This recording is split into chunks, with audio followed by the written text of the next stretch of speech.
Good morning, dear learners. Welcome to teaching learning session of sociology. Today we'll discuss about another case of ethnography, that is Stratagems and Spoils, a social anthropology of politics by F.G. Belly.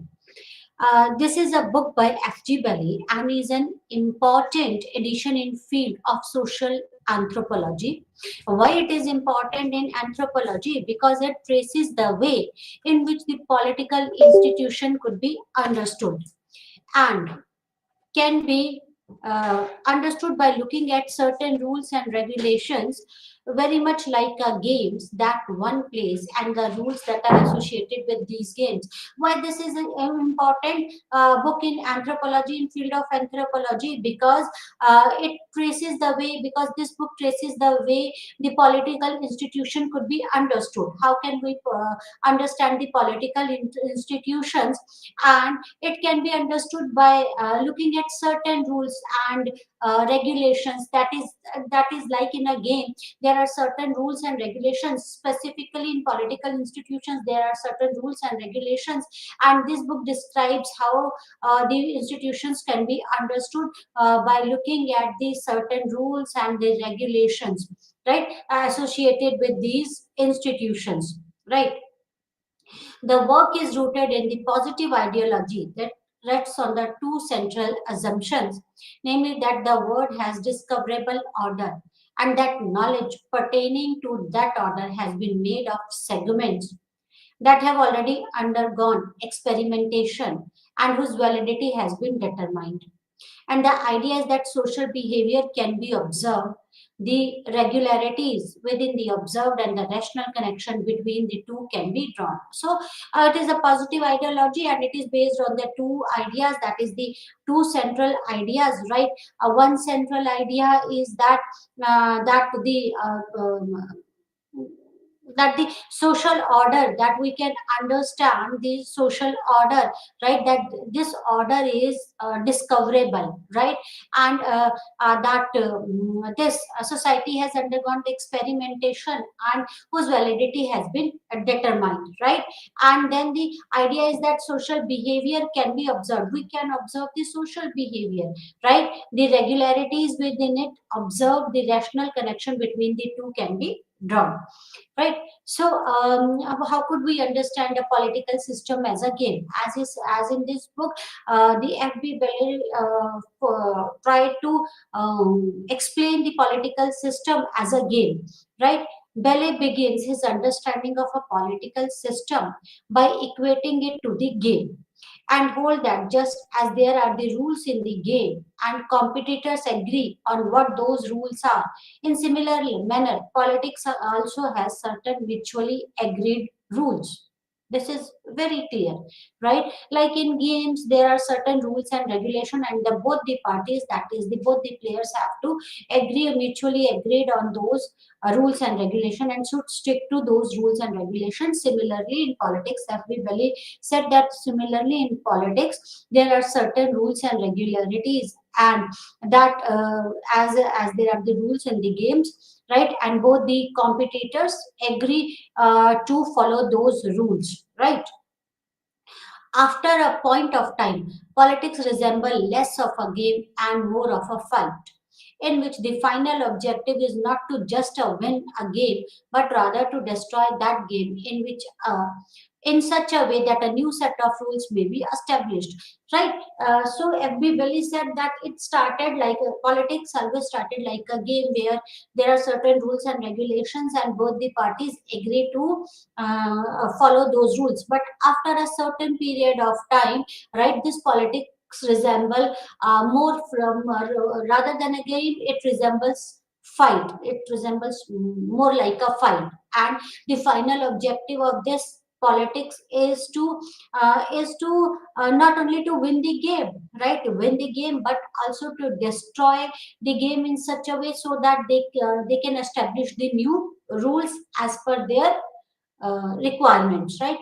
He talks about the two kinds of rules that exist: the normative rules, or the rules that are out there in public, rules that do not describe a particular type of action, but on the contrary, those which set a broad set of limit to the social action. right? That is, there is an ample choice with individual what course of action they might take. So he described two type of rules. The first type of rule is the normative type of rules, which are there out in public, right? And that do not describe the particular type of action, right? On the contrary, those which set a broad set of limit of social action and one can choose anyone, right? The other kind of rule mentioned are the pragmatic rule, or the rules that relates to the private wisdom, right? It is these rules that are the ones that Belay wants to focus on. He maintains that these rules, which each culture has its set, but yet there is certain something common in all pragmatic cultural rules which might be located. So first type of rule is normative rule, which are open in public, and second type of rule is the pragmatic rules, which are of private wisdom, and it varies from culture to culture. It totally depends on the culture, but right. Belly wanted to focus on these pragmatic type of the rules, that is on private wisdom. Political structure cannot be studied in vacuum, but rather need to be understood in terms of their cultural and natural environment. Obviously, in no institution you cannot understand any structure, any institution in vacuum. Right. Similarly, politics cannot be studied in vacuum. Right. Politics depends on the culture and natural environment. So one can understood the politics of somewhere in terms of their culture and their environment. A political structure is able to survive only if either modify itself to suit the environment or else modify its environment to suit itself. One has to change, right? If a political structure cannot survive in vacuum, and you cannot study politics in vacuum. If political structure is able to survive only if it changes according to the environment, or else it could be able to modify the environment as per its requirement, right? In the absence of either of these two cases, the political structure is sure to perish. So it is very important that either that the political structure either modify itself or modify the environment according to political structure, right? In trying to understand this interaction, not all parts of the environment have been taken into consideration, right? Only few have taken into consideration. If you want to understand the interaction between the political structure and the environment, you cannot take all factor into consideration. Only few factors can be taken into consideration, right? Additionally, an environment affects the political system. The system also has its rules in place so as to shield it from excessive demand of the environment, right? That politics depends on the environment, and vice versa is also true. Environment also depends on the politics, but politics depends on the environment, right? The environment affects the political system, right? But the system, that political system has its rules, right? Why it has a rule? So that it can shield itself from the excessive demand of the environment. Although the environment demands the affects the political system, but again the political system has a shield, so that it has a shield so that it can shield themselves, has certain rules so that it can shield itself from excessive demands of the environment. The work adeptly deals with the notion of how political changes itself as well as the environment through process called maintenance, which is also understood as equilibrium. It is very important to maintain an equilibrium between the demand of the environment and the political system. So it is very important that the political system should be able to maintain the equilibrium, right? How can we define a political structure? What is political structure? A political structure for ballet then can be understood as a combination of rules which make up the structure, right? So the rules broadly deals with the five concepts. So as per Belay, right, a political structure is nothing but the combination of rules. It is nothing but the combination of rules, right, which make up the structure. What are these rules? There are five concepts of the rules. First is defining what the price, right?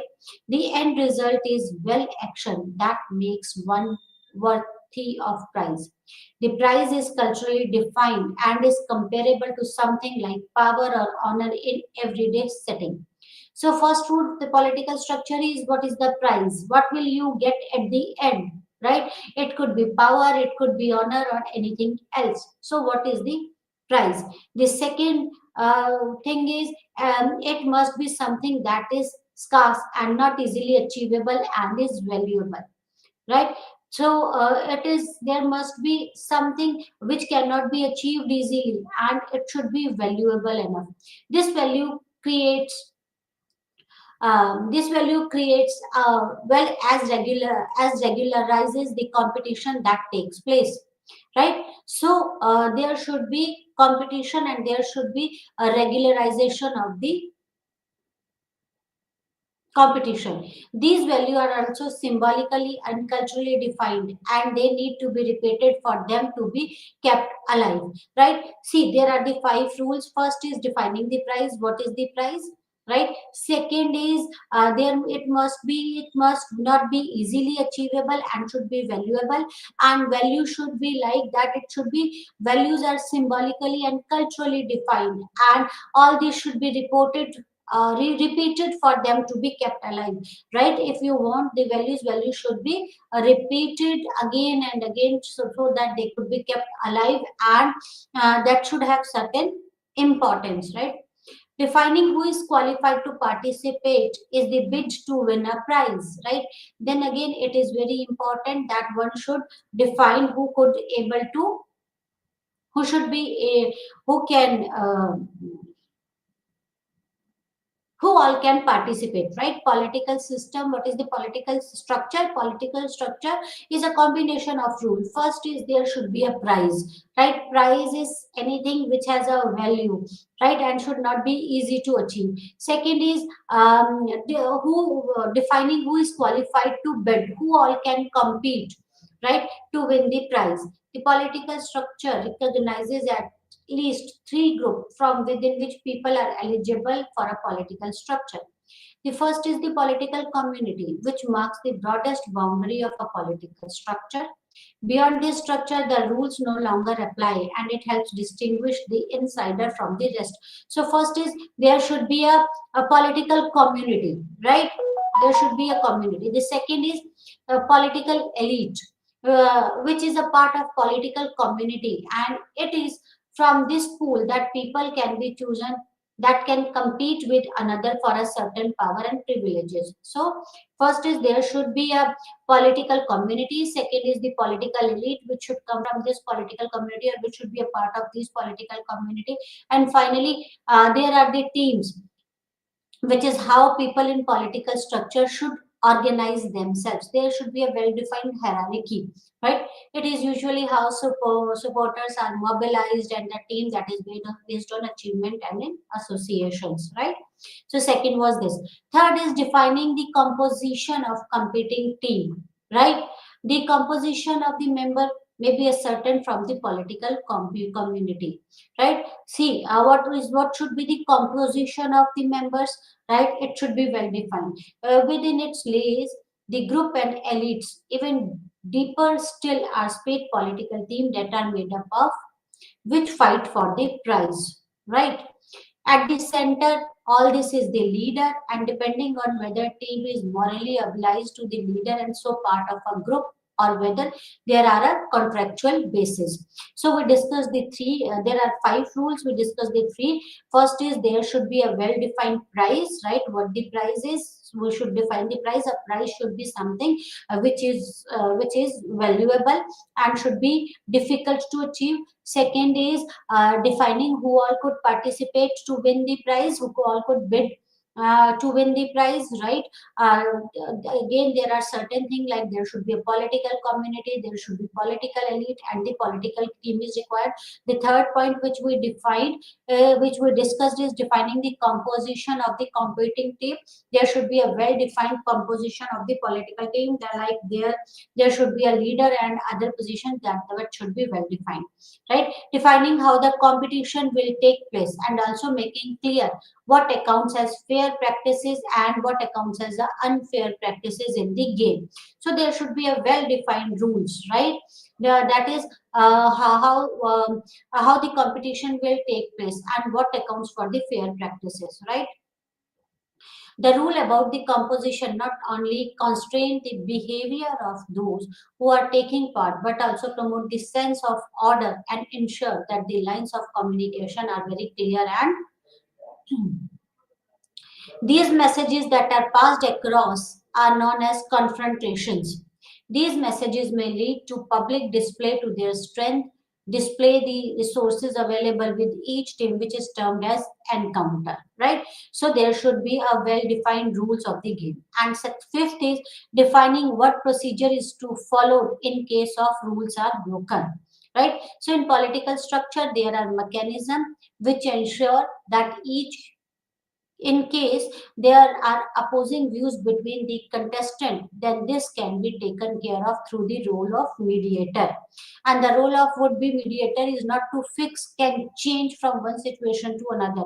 Those who are allies in one situation can very well be opposing team in another situation, right? So, political structure could be according as per Gallup. Political structure could be defined from five points, right? First is the reward. What is the reward, right? Then second was who all can compete, right? Defining who all can compete, defining the participants. Then third is defining the composition of competing team. What should be the composition of the competing team? Fourth is defining how competition will take place, and fifth will be defining the procedures, right? Is to be followed in case of rules are broken, right? So by these five ways you could define the political structure. I hope this you understood this thing. How could you define the political structure, right? The first is then the now let's move to the another topic, that is position of the leader. Leader plays a very important role in political structure, right? So what is the position of the leader?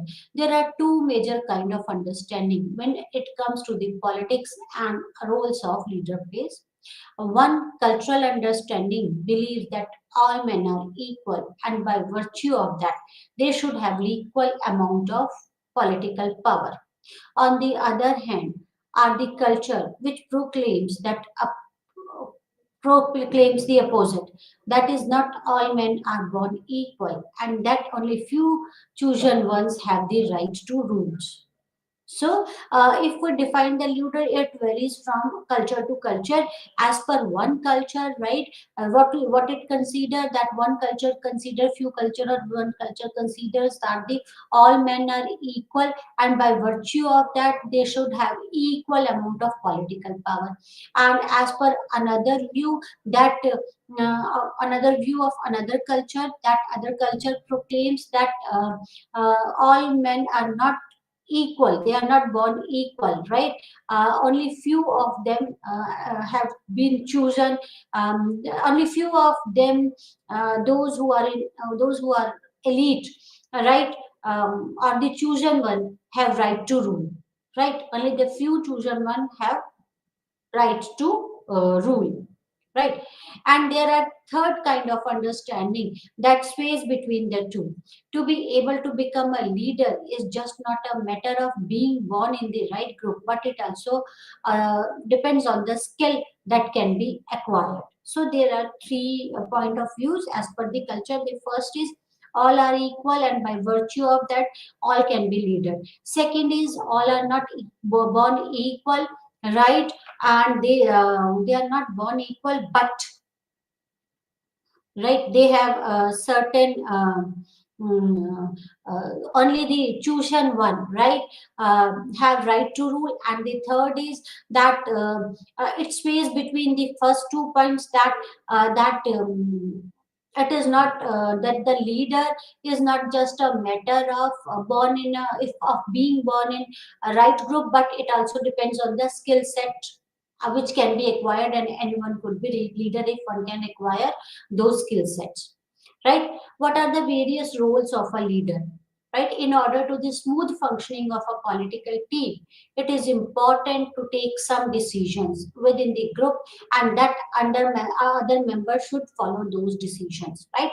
It is very important that at every time that decision has to be made, right? So it is required that it is required that there should be someone who could take the decisions, right? This then become the main responsibility of the leader. Decision making is one of the main responsibility of the leader, right? Who could take the decision? That decision making is a cyclic process, right? The first step of decision making is identification and analysis of the problem, right? So anyone who can identify and analyze the problem, and it actually depends on the knowledge and the experience, right? So anyone or the leader, the main problem of the leader is to take the decisions, right? That is the main responsibility, so for the smooth functioning of the structure. The leader primarily has two type of decision, one which help main group and other which concern the task of a team has to perform vis-a-vis outside world. So there could be the two type of the decision, the internal decision as well as the external decision. Internal decision means that is related to the team, and the external decisions that is related to the outside world, and so leader should be able to take the both type of the decision. The members may compete with each other to increase their own share of spoils or the profits, or in the case of morale teams, where they compete for precedence.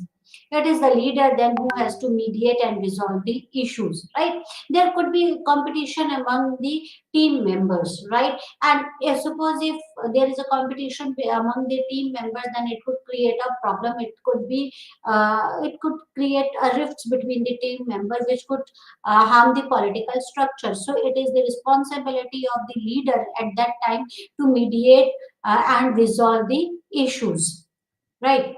While so this is internal type of a decisions, right?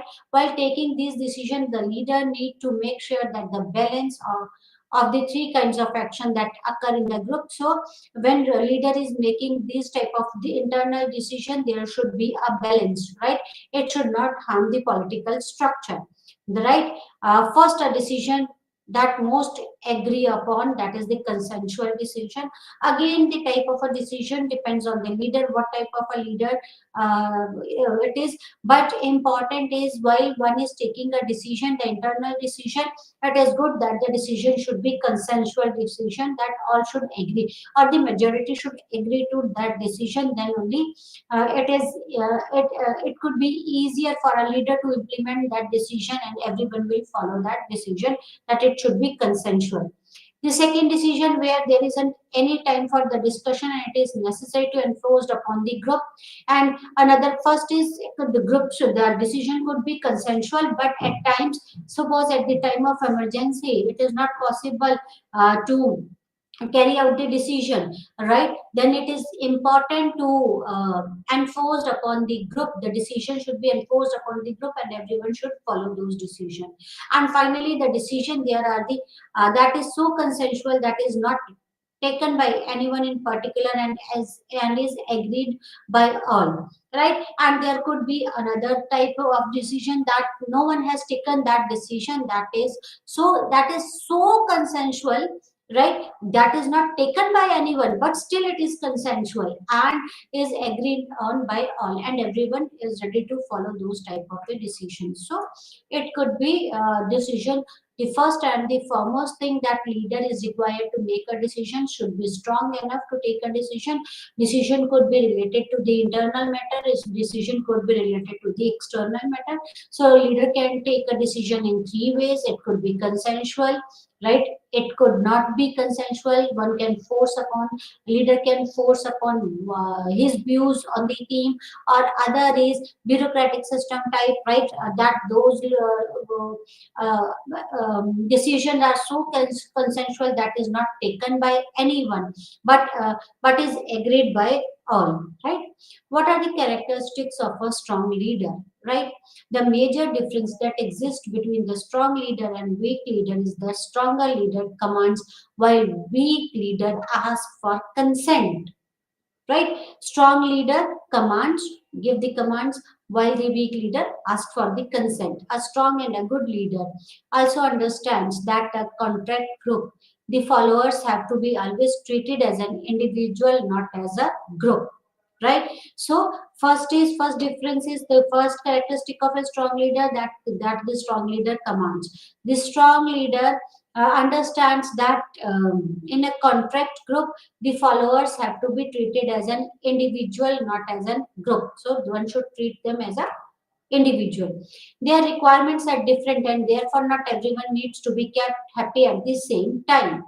Right? The leader can have several way of dividing up the earned dividends in words of the spoils. So leader can have several ways of dividing the earned dividends. How could he divide the profits, right?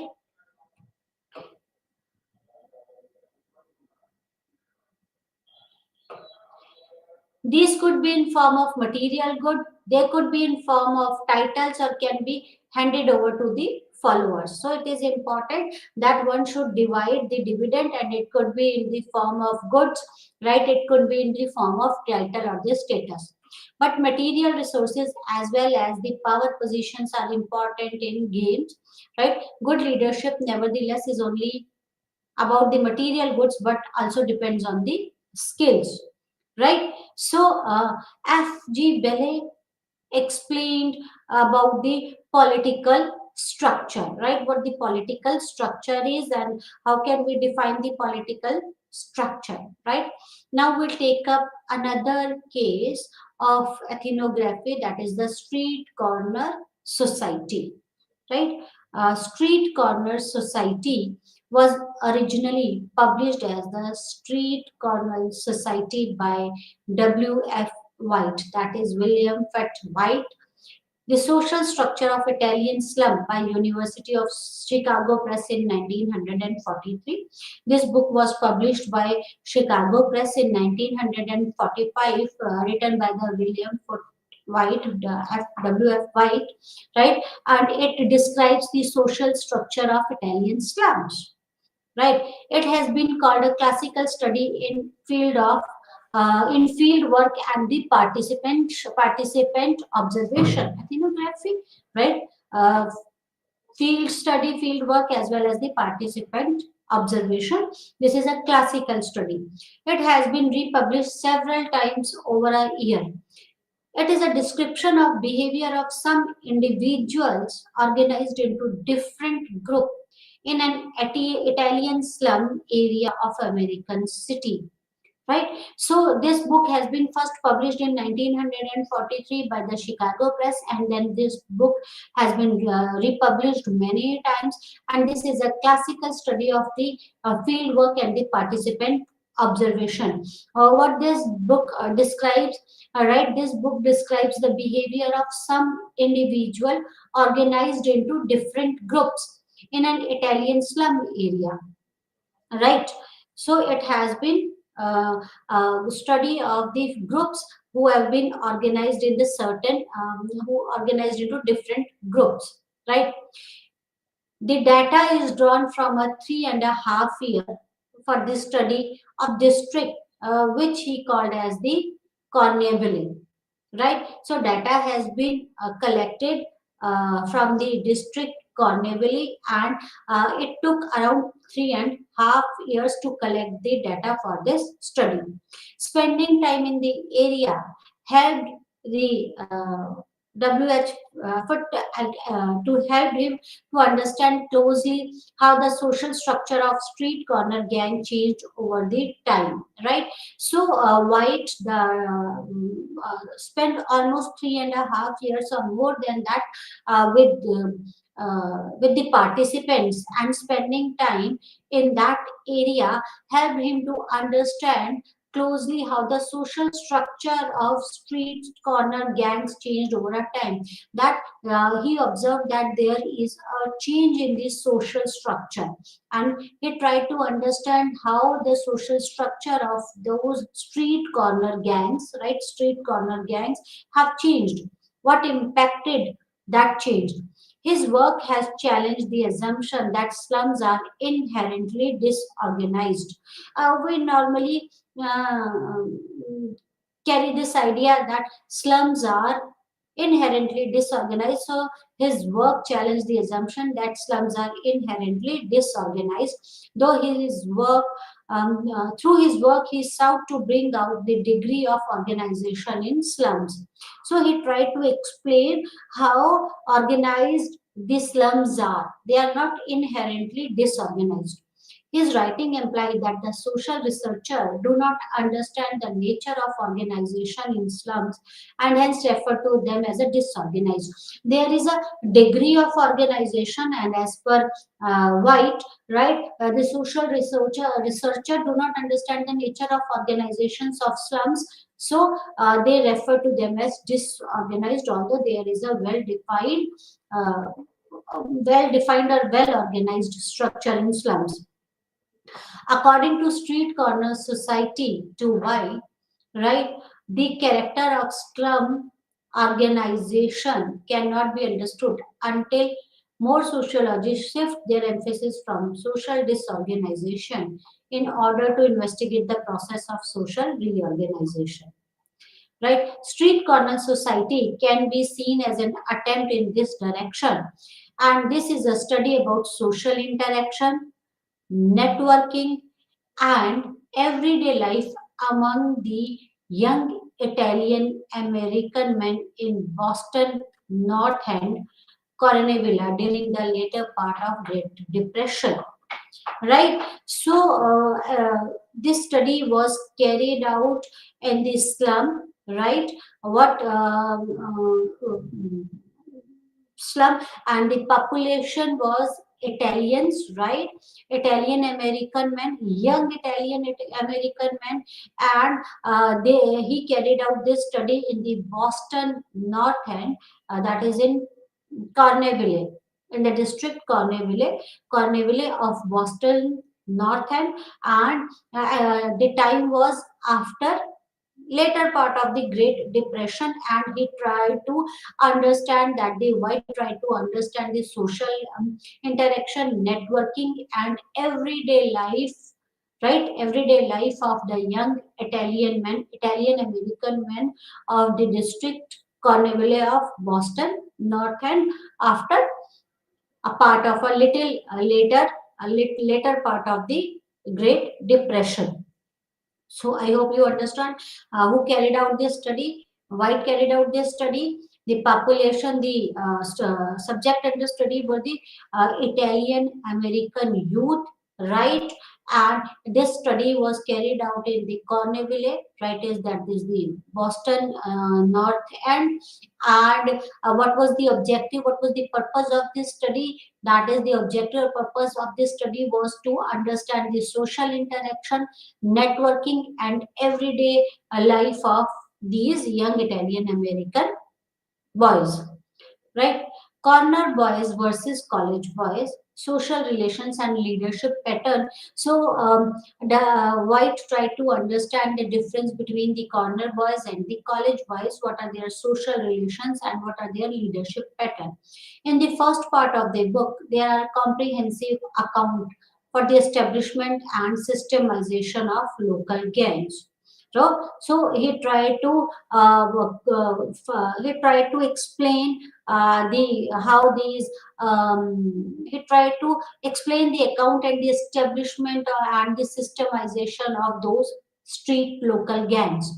Street corner men hardly saw each other outside their chosen corner, although various corner gangs reserved the same night every week. So the members of those gang, right, that the members of those street corner gang, right, they hardly saw each other outside their chosen corner. There is a particular corner where they meet each other or they see each other, although various corner gang reserved the same night every week, right? Every week, same night, same place. This found their time for some special activities, and this was the time for them where when they could conduct their special activities. These special activities unceremoniously bound the men together. And these activities, this time, that place, and these activities unceremoniously bound the member of that group together, right? The gang in the street corner society were completely united, since most of the gang's activities can be traced back to their early childhood, right? So these are these gangs, right, of street corner society were completely united. They are united. They are bounded with each other because their activities can be traced back to their early childhood, because they are associated with each other since childhood, early childhood. Home usually plays a very small role in the activities of the corner boys. People were usually known by their nickname and not by their family names, right? So home has nothing to play, nothing or a small role or no role to play in the activities of these corner boys. They are known by their nicknames, not by their family names. In his work, White described the peer group interaction of boys in the community by differentiating them as a corner boys and the college boys. So White tried to differentiate the activities or the interaction pattern of the corner boys and the college boys. The lives of corner boys revolve around a particular street corner and their neighboring shops. So those corner boys, their lives revolve around of that particular street corner where they see each other, where they may met each other, and the neighboring shops. Their home life was reduced to a minimum. Many had no regular employment or engaged in illegal activities. Right, so they are not much concerned about with their families. Majority of them don't have the employment or regular employment, and most of them were associated or engaged in the illegal activities, street corner boys. Right, the focal point of action was street corner, which usually gave its name to the group. Right, so the important is they give name to their groups. Right, on the other hand, the college boys were more focused on the good education and moving up on the social ladder. There were a group of boys, and he named this group as a college boys, right? And these boys were more focused on the good education so that they can increase their status, or they could move up on the social ladder. The corner boys, who were large in number, usually have less than high school education. And the corner boys, they are not concerned about the education. They have less than the high school education. While describing the relationship between people, White explained the relationship and leadership pattern as well. Right? The relationship between the corner boys were deemed to be stronger than the college boys. Right? So the relationship between the members of those corner boys, that is, their relationships are stronger than the college boys relationship among each other. Right, he explained that the informer corner leader, in their efforts to gain social recognition, finally supported many of the group activities. Right, although according to White, there is a leader, there was a leader of that corner boys street group, right?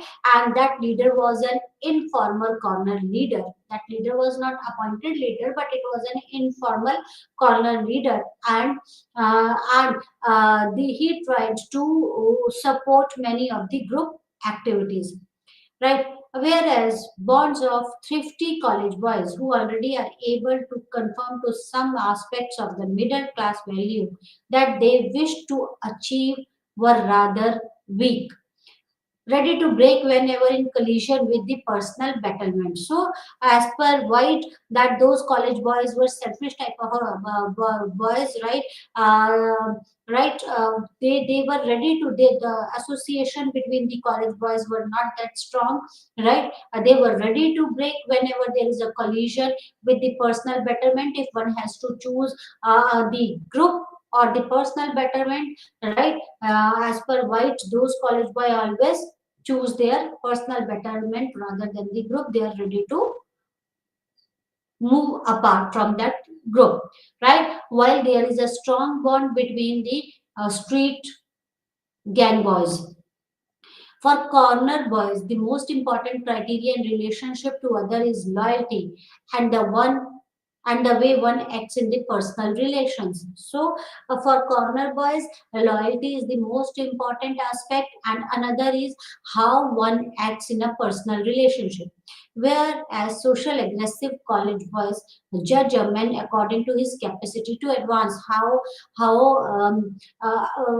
what is the state as per the college boy? They judge the people as per their status or their capacity to grow up in the society or in life. By observing the group interaction, White was able to learn about the street gang's informal leadership pattern. So, in this way, the White tried to understand the informal leadership pattern of the street gang. He gave examples related to how two or three groups merged into a larger unit when the leader arrived. Right? When the leader said what he thought the gang should do and others followed.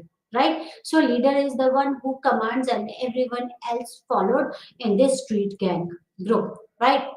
So there are the racketeering, politics, and the social structure.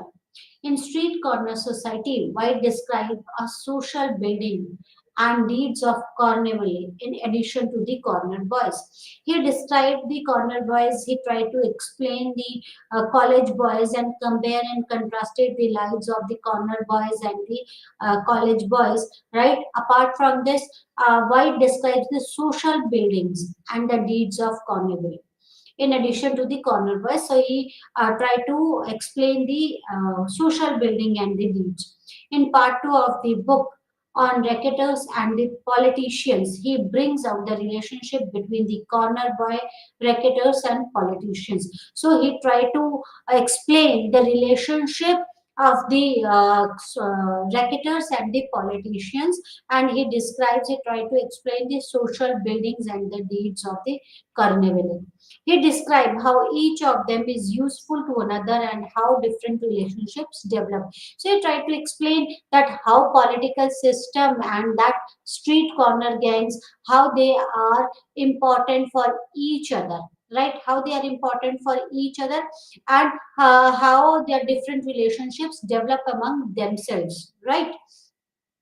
The second part on the racketeer and the politician, right? The second part that is on the racketers and the politician describes the working of minor gears and the levers on the political machine, numbers, rackets, now celebration parties, etc., as well as connection and interaction that reach high in state and nation. So in second part, in short, he tried to explain the relationship between these street corner gangs and the racketers and the politician, how they help each other and how they could be beneficial for each other.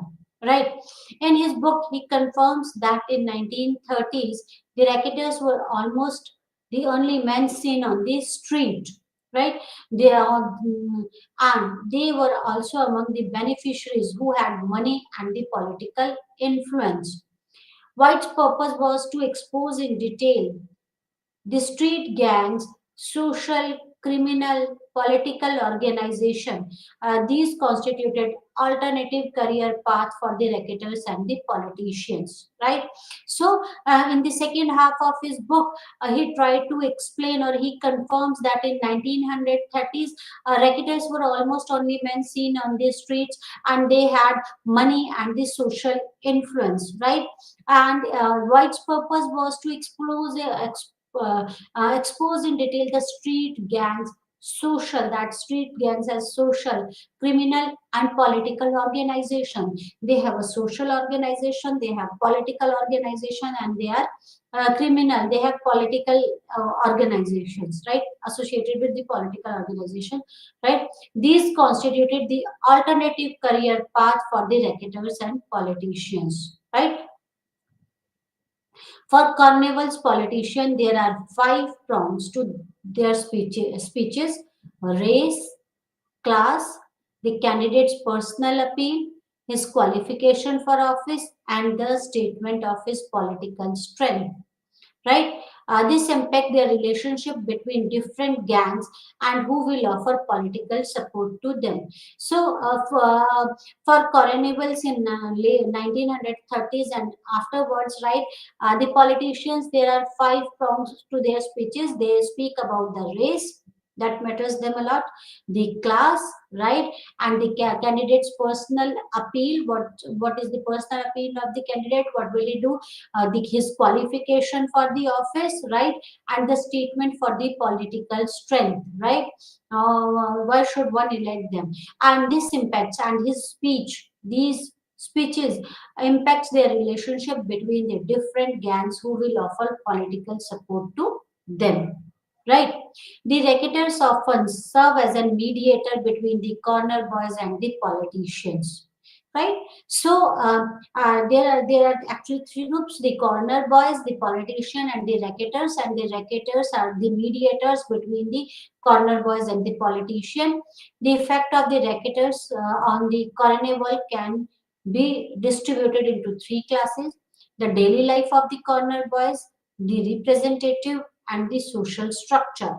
Right. So these racketers, that is the effect of racketers, have impact on mm, the racketers have influence or impact on the carnivale, and it could be distributed into three classes, that is on the daily lives of the corner boy.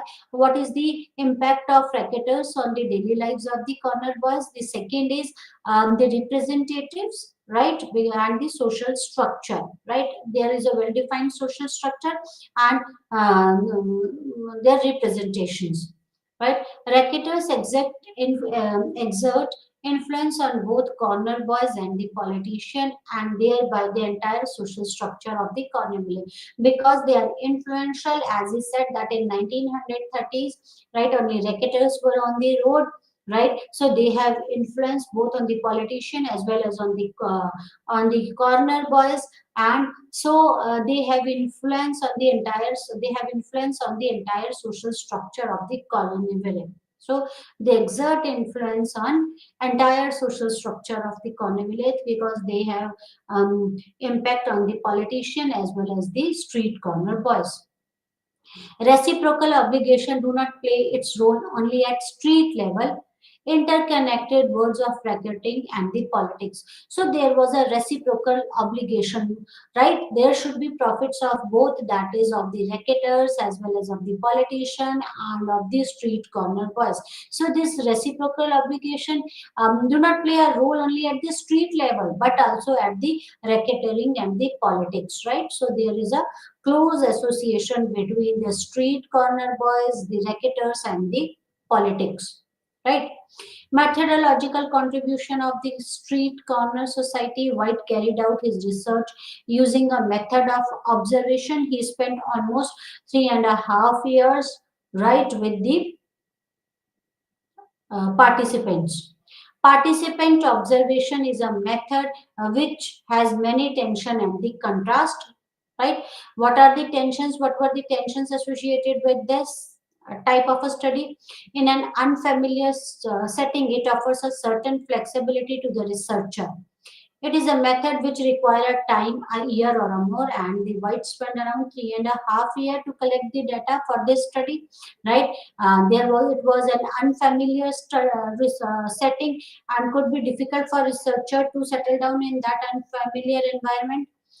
It is a challenging method to practice, and therefore the description given in SCS helps in establishing the usefulness of employing this method to explore new situations and areas. Adler, Adler and Johnson argue that SCS represents the foundational demonstration of participant observation methodology. With its detailed, insightful, and reflexive accounts, the methodological appendix, first published in the second edition, is still regarded as one of the premier statements of the genre. SCS, that is the Street Corner Society, stand as an enduring work in the small group literature, offering a rich analysis of social structure and dynamics of corner village group, and their influence on individual member. So it is one of the important studies, right? Because it offers a rich analysis of the social structure and dynamics of the Corneville, right? It describes the social structure of Corneville and the dynamics of that society, right? And the influence of the Corneville group on individual members. For researchers, White's work is extremely important as it offers many insight about doing ethnography and the participant observation. Right? So it is one of the important works. The appendix brings about the process of ethnography in detailed manner.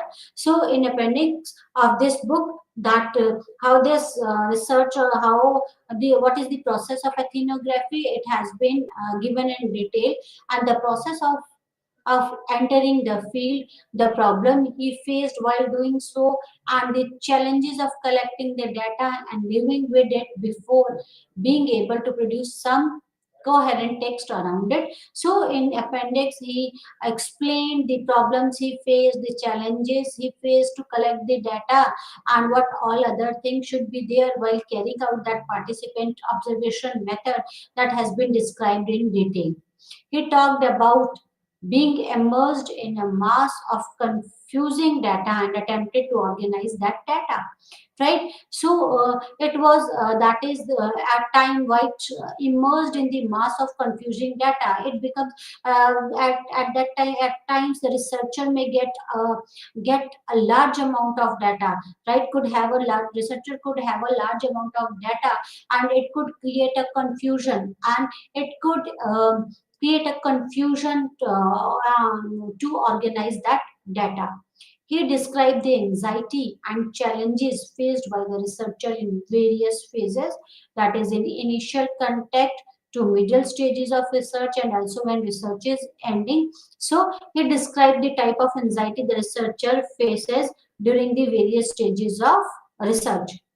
Selection of what to research was another area of concern. It is very important that what to research, what is the objective of your research. Initially, White wanted to conduct a holistic study of Corneville with special focus on the slums. But he realized soon that this was an impossible task and there was need of some structure. So first he thought to conduct a holistic study of Corneville with special reference to swamps. Then he realized that it is not possible for him to conduct this study, right? Because of the nature and the amount of the study. So he needs. So he realized that there was a need for some structure. He highlighted the importance of selection of material as everything cannot be covered and cannot be comprehensive. So it is important what has to be studied and what type of a data should be collected and required, and he revised his original plan and confined his study to the street gangs, social, criminal, and political organization in the city district. So first he tried to study the holistic. He was of the opinion that he should carry out the holistic study of this slum. Then suddenly he realized that it was not possible for him, and he revised his original plan and confined his study to the street gangs, right? Social, criminal, and political organization in the city district. In ethnographic work or the observational work, right, the above insight is imperative to remember as we are confronted by huge amount of data which appear relevant. So one of the biggest problem is that the researcher confront with a huge amount of data which appears relevant, then it becomes then the researcher it could be confusing for the researcher, and researcher has to decide what type of a data is required and should take up the relevant data only. Presenting everything would yield the confusing result, and hence selected material has to be presented, right? Other challenge related to participant observation, those of becoming over involved in the lives of the gang member and identifying with them, establishing a boundaries while trying to maintain a relationship, problem of researcher changing the behavior of groups are brought out, right? So another problem could be when you become a part of that community or that group, there are the chances that researcher could get over involved in the lives of the gang members, and one should not do this. It is important that the researcher should establish a boundary while trying to maintain the relationship. It could be a problem. There are the critics of this study. Critic is the major emphasis of first edition has been on the theory of informal group structure and leadership pattern, the organization of ethnic ghetto life, and the limited means that the people of Cornwall had to link them with a larger society around them, and thus the opportunity for upward social mobility. Right? White's most important conclusion is it that the seemingly chaotic slums was informally organized. White also undertook an examination of association between the carnival and the greater society. So his key inferences was carnival was a community and was pre-arranged, something that contradicted the general belief that slums were informally muddled section. Right?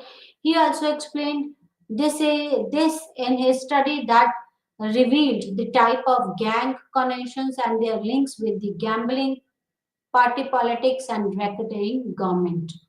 Right? And his work highlighted the importance of congestion, housing circumstances, joblessness, and the scarcity. According to him, North End's problem was not lack of organization but failure of its own social organization to mesh with structure of society around it. Right? Even society outside the district did not offer an effective help. Right? White's consistent criticism is leveled at the policy of settlement house, which then describes an alien institutions upholding the middle class standard, right? And the question have been raised about the methodology used in the research. A single case study of the Carnivalium, right, has been criticized like other classical case studies for being executed without corner for research focus, development of construction, and largely lacking methodological legal, right? He has also been criticized for giving minimal attention to the factors of tension, negotiation, crisis, and change. His work has focused a lot on structure while ignoring the agencies of individuals, right, in bringing out the changes in their lives, right? Then that today we discuss the two important cases of ethnography, right? The first case was by F.G. Belle, that is the stratagems and the spoils, right? A social anthropology of the politics, right? Belle tried to explain the political structure, political institutions, right? And he describes that how he compared the political system with the game, right? And the second case we took up today was the street corner society by the White, right? And uh, that is considered as one of the important cases of ethnography, right? The street corner society that W.F. White tried to explain the lives of the street corner, tried to explain the lives of the adolescent or the young men of an Italian American young men of Italian American men, and those who are living in the Carnival district of the Boston, right? He tried to compare and contrast the lives of these um, street corner boys with the college boys, right? He tried to explain the structure of the slums, right?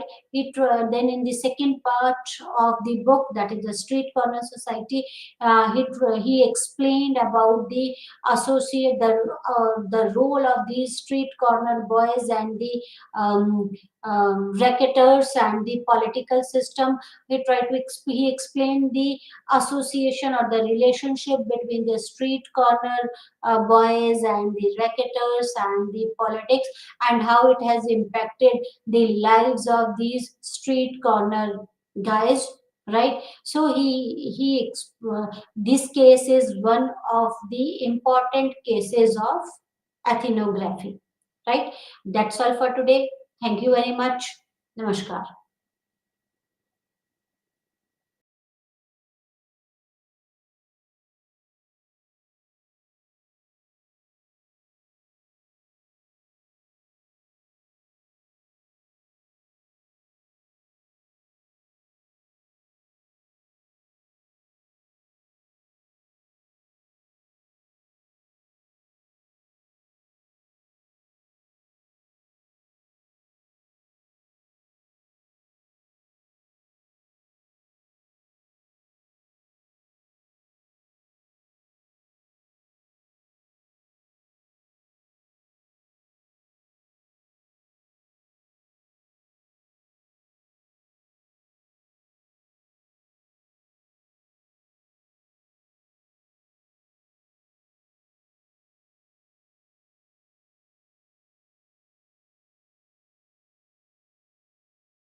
ఈరోజు మనము comparative పాలిటిక్స్లో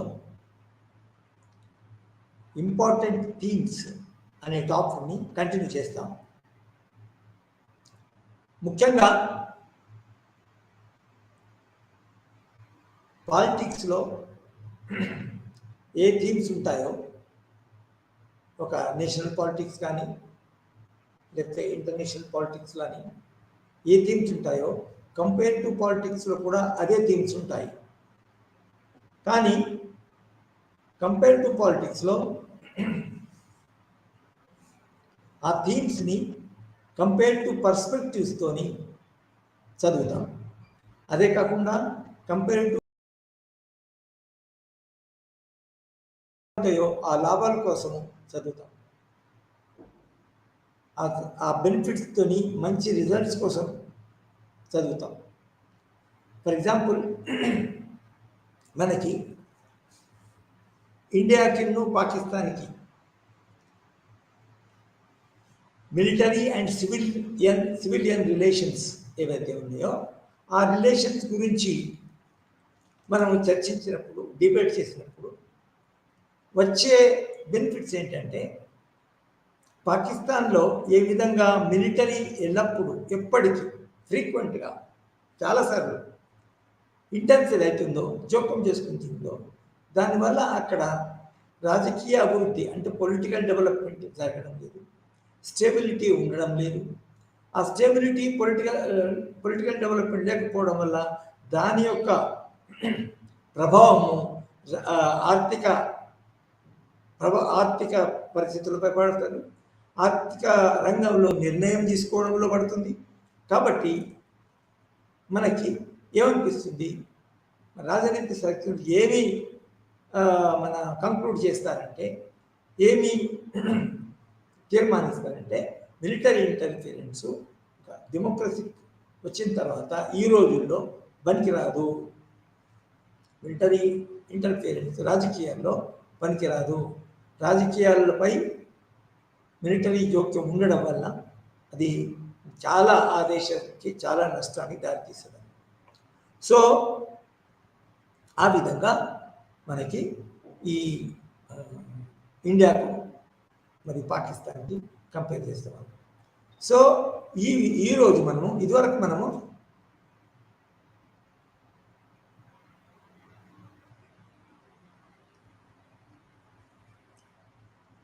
last క్లాస్లో ఏం చేసినామంటే, మన parliamentary form, presidential ఫామ్ను compare చేసినాం. పార్లమెంటులో head of the state ఎలా ఉంటాడు, ప్రెసిడెన్షియల్ ఫామ్లో హెడ్ ఆఫ్ ది స్టేట్ ఎలా ఉంటాడు. ఉదాహరణకి మన ఇండియాలో ప్రెసిడెంట్ ఉంటాడు, పాకిస్తాన్లో ప్రెసిడెంట్ ఉంటాడు. కానీ ఇండియాలోని ప్రెసిడెంట్ యొక్క హక్కులు, స్టేటస్, తర్వాత పాపులారిటీతోని కనెక్షన్స్ అమెరికాలో ఉన్నట్టు కాకుండా చాలా భిన్నంగా ఉంటాయి. ఫర్ ఎగ్జాంపుల్, అమెరికన్ ప్రెసిడెంట్ నిర్ణయాలు తీసుకున్నప్పుడు అతనికి ఒకసారి పార్లమెంట్లో ప్రజల నుంచి అందరూ ఓటేసిన తర్వాత, అతనికి పవర్స్ ఇచ్చిన తర్వాత అతన్ని కంట్రోల్ చేసేది ఎవరు లేరు, మధ్యన ఉండదు. చాలా రేర్ కండిషన్స్, పరిస్థితులు, చాలా తక్కువ పరిస్థితుల్లో అతనిపై మన పార్లమెంటు అధికారం కానీ, తర్వాత జ్యుడిషియరీ అంటే అది వాళ్ళ దగ్గర పోయినప్పుడే జ్యుడిషియల్ యొక్క పవర్ ఉంటుంది. అంతేగాని వాళ్ళ దగ్గర పోయినప్పుడు జ్యుడిషియల్ మన రంగంలోకి ఉండదు. డే టు డే రాజకీయాలలో జ్యుడిషియరీ యొక్క అధికారం అంటే ఇక్కడ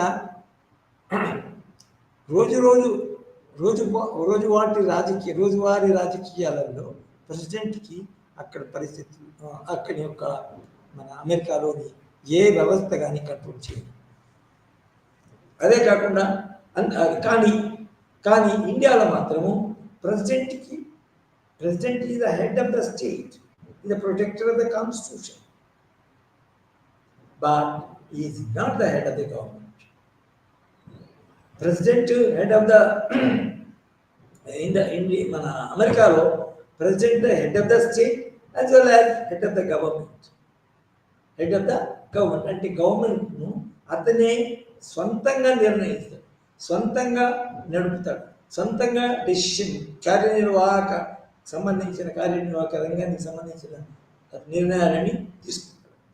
సో ఈ విధంగా మనము లాస్ట్ సెషన్లో ప్రెసిడెన్షియల్ ఫామ్ అది ఎక్కడున్నా కూడా ఇదివరకు మన ఫ్రాన్స్లో కూడా నిజానికి సగం ప్రెసిడెన్షియల్ ఫామ్, సగము మన ఏమంటారు దాని పార్లమెంటరీ ఫామ్ ఉంటుంది. దిగాల్ అనేవాడు చాలా మన controversial but at the same time very important president of France. So అది ఎప్పటికీ మన చర్చలోకి వచ్చింది. అదేవిధంగా ఇక్కడ ప్రెసిడెంట్కి మన అమెరికాలో మాత్రం ప్రెసిడెంట్ ఏ పార్టీకి చెందిన వాడు వస్తాడో ఆ పార్టీతో ఆ పార్టీ సపోర్ట్తో, ఫర్ ఎగ్జాంపుల్ ఇప్పుడు అమెరికన్ ప్రెసిడెంట్ రిపబ్లికన్ పార్టీ చెందినవాడు, కానీ అతనికి వచ్చిన తర్వాత అధికారంలోకి వచ్చిన తర్వాత ఒకసారి ఎలక్ట్ అయిన తర్వాత పార్టీకి తర్వాత ప్రెసిడెంట్కి ఏ సంబంధాలు ఉండవు. ఇతను పూర్తిగా అంటే రోజు రాజకీయం. కానీ ఇండియన్ ప్రెసిడెంట్ అట్లా కాదు. ఇక్కడ ఇండియన్ పార్లమెంటరీ సుప్రమసీ ఉంది కాబట్టి పార్లమెంటరీకి రోజువారీ బాధ్యత అతనికి మన ఇది ప్రైమ్ మినిస్టర్, మన ప్రెసిడెంట్, రియల్ క్యాబినెట్ అంటే ప్రైమ్ మినిస్టర్ చూపించవలసి ఉంటుంది. సో ఇక్కడ ప్రెసిడెంట్ రాజ్యాంగ అధినేత, is the head of the state, is not the head of the government. దానికి గవర్నమెంట్ యొక్క హెడ్ దానికి ఇండియాలో ప్రైమ్ మినిస్టర్ మాత్రమే. సో ఆ విధంగా మనం ఈ ఇండియన్ ప్రెసిడెంట్, తర్వాత American president, Indian parliamentary system, తర్వాత అమెరికన్ పార్లమెంట్ ఎట్లా ఉంటుందనేది లాస్ట్ సెషన్లో చూస్తున్నాము. ఈరోజు మనకి ఇంకొక ఇంపార్టెంట్ థీమ్, ఒక దేశం యొక్క రాజకీయాల్లో కావచ్చు, కానీ కంపేరిటివ్ కాబట్టి మనకి ఒక దేశం యొక్క రాజకీయాల్లో తర్వాత ఇంకొక దేశం యొక్క రాజకీయాలు మనం ముఖ్యంగా ఈ కంపేరిటివ్ పాలిటిక్స్ యొక్క పేపర్లో కోర్సులో అధ్యయనం చర్చిస్తున్నాము. సో అందులో అనేక థీమ్స్, అనేక అంశాలు. సో అందులో ఒక ముఖ్యమైన అంశము సివిలియన్ రెజిమ్స్, మిలిటరీ రెజిమ్స్. అంటే ఇక్కడ కంపేరిటివ్ పాలిటిక్స్లో సామాన్యంగా ప్రభుత్వాలు సివిలియన్ మరియు పొలిటికల్ అండ్ సివిలియన్ పవర్ సమాజం యొక్క సపోర్ట్ పొందుతూ ఒక పార్టీ, ఒక లీడరు ప్రభుత్వాన్ని ఏర్పరిచి అతను ఇచ్చేస్తుంటాడు, పాలన చేస్తుంటాడు. అదేవిధంగా ఇంకొక దేశంలో మన పౌర సమాజం యొక్క సపోర్ట్ ఉన్నా లేకున్నా కూడా ముఖ్యంగా మిలిటరీ తమ మన మిడిల్ లెవెల్ అధికారులు మరియు కింద ఉన్న అధికారుల యొక్క సపోర్టుతో మిలిటరీ హెడ్, కమాండెంట్ మన రాజకీయాల్లో జోక్యం చేసుకొని తర్వాత అప్పుడప్పుడు రాజకీయ అధికారం కూడా చేపడతారు. రాజకీయాల్లో ఆ దేశం యొక్క హెడ్ ఆఫ్ ద స్టేట్ కూడా అవుతాడు. సో మన కంపేరిటివ్ పాలిటిక్స్లో ఈ సివిల్ రెజిమ్స్, మిలిటరీ రెజిమ్స్, తర్వాత సివిలియన్ మరి మిలిటరీ మన ఏరియాస్కి ఏం సంబంధాలు ఉంటాయి అనేది చాలా ముఖ్యమైన థీమ్గా చెప్పవచ్చు. అయితే దాని యొక్క మెరిట్స్ ఏంటివి, డిమెరిట్స్. ఉదాహరణకి మిలిటరీ రెజిము పొలిటికల్ రెజిమ్స్తోని ఇంటర్ఫియర్ అయ్యి దాని కాంట్రాక్ట్స్ ఇచ్చి సపోర్ట్ ఇవ్వడం, లేదు దాన్ని వ్యతిరేకించడం. అసలు మిలిటరీ రెజీము తర్వాత పొలిటికల్ రెజీమ్ను మన యొక్క ప్లేస్ని తీసుకొని రాజకీయాల్లో జోక్యం తీసుకుంటాం మంచిదా చెడ్డదా అనే విషయానికి వస్తే మనకి అదే మంచి విషయం ఈనాడు మనము ఇంకా క్లుప్తంగా మరియు మన చాలా క్లారిటీ వచ్చేట్టు మనం చర్చించుకోవచ్చు. ఓకే, అయితే ముఖ్యంగా మనము ఈ మిలిటరీ రెజిమ్స్ తర్వాత మన సివిలియన్ రెజిమ్స్ మన కంపేర్ చేసుకున్నప్పుడు పోల్చి చూసినప్పుడు తులనాత్మక అధ్యయనం చేసినప్పుడు ఒక్కొక్క రెజిమ్ యొక్క హిస్టరీ బ్యాక్గ్రౌండ్ కూడా చర్చించవలసి ఉంటుంది.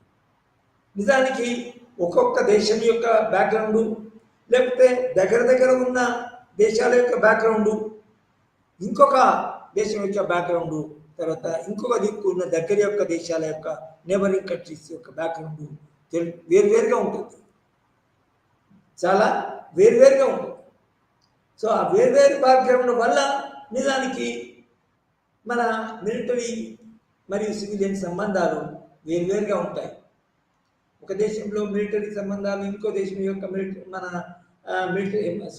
ఒక దేశంలో మన పౌర సమాజం మరియు మిలిటరీ రంగం యొక్క సంబంధాలు, తర్వాత ఇంకొక దేశంలోని మన పౌర సమాజం మరియు మిలిటరీ సంబంధాలు వేరువేరుగా ఉంటాయి.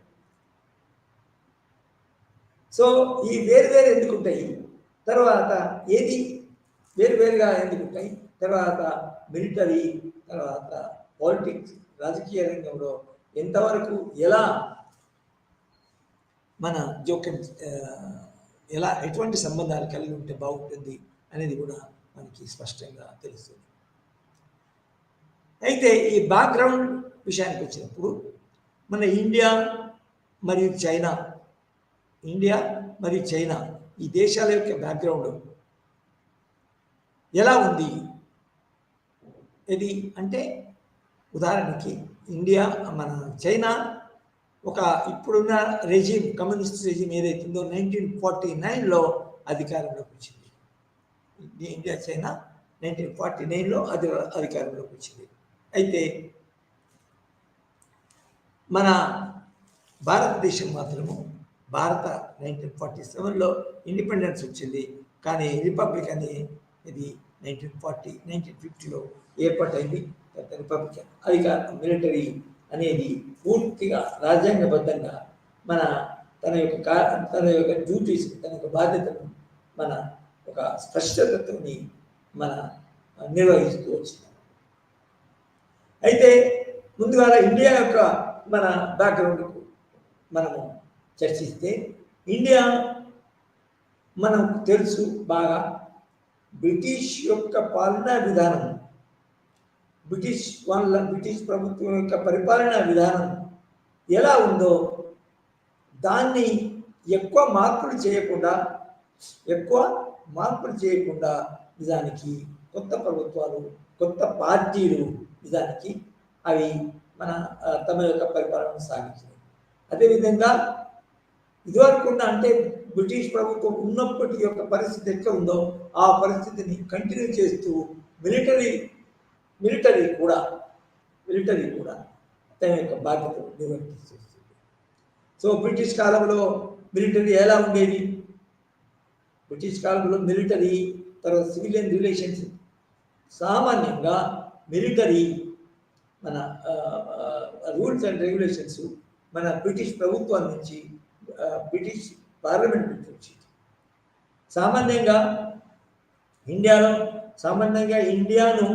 ఇండియాలో ఉన్న అనేక ప్రావిన్సెస్ 12-13 ప్రావిన్సెస్ తమ ప్రాబల్యంలోకి తీసుకొచ్చిన తర్వాత, ఈస్ట్ ఇండియా నుంచి తమ కిందికి తీసుకొచ్చిన తర్వాత నిజానికి ప్రతిసారి కొంతకాలంకి ఒక మన important head of the province అతను మన బ్రిటిష్ వాళ్ళతో అపాయింట్ చేయబడేది.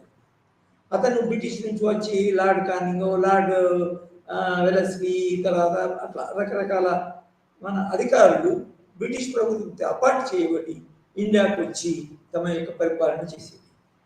అయితే అటువంటప్పుడు బ్రిటిష్ ప్రభుత్వము మిలిటరీ ఏ విధంగా ఉండాలా, బ్రిటిష్కి అనుగుణ బ్రిటిష్ ప్రభుత్వం అపాయింట్ చేయబడిన కమాండర్స్ కింద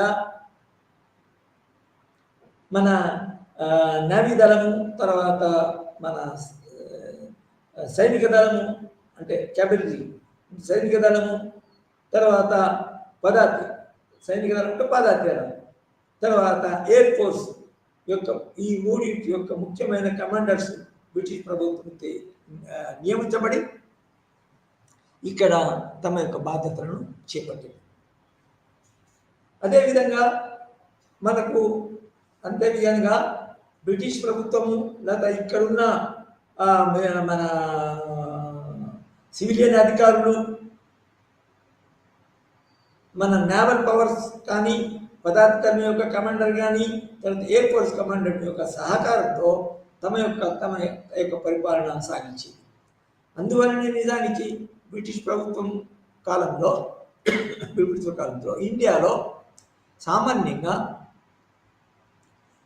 ప్రభువు అంటే లార్డ్, వైస్రాయ్ కానీ, గవర్నర్ జనరల్ కానీ వీళ్ళు ఏ విధంగా చెప్తే అదే విధంగా మిలిటరీ రూలర్ చేసింది.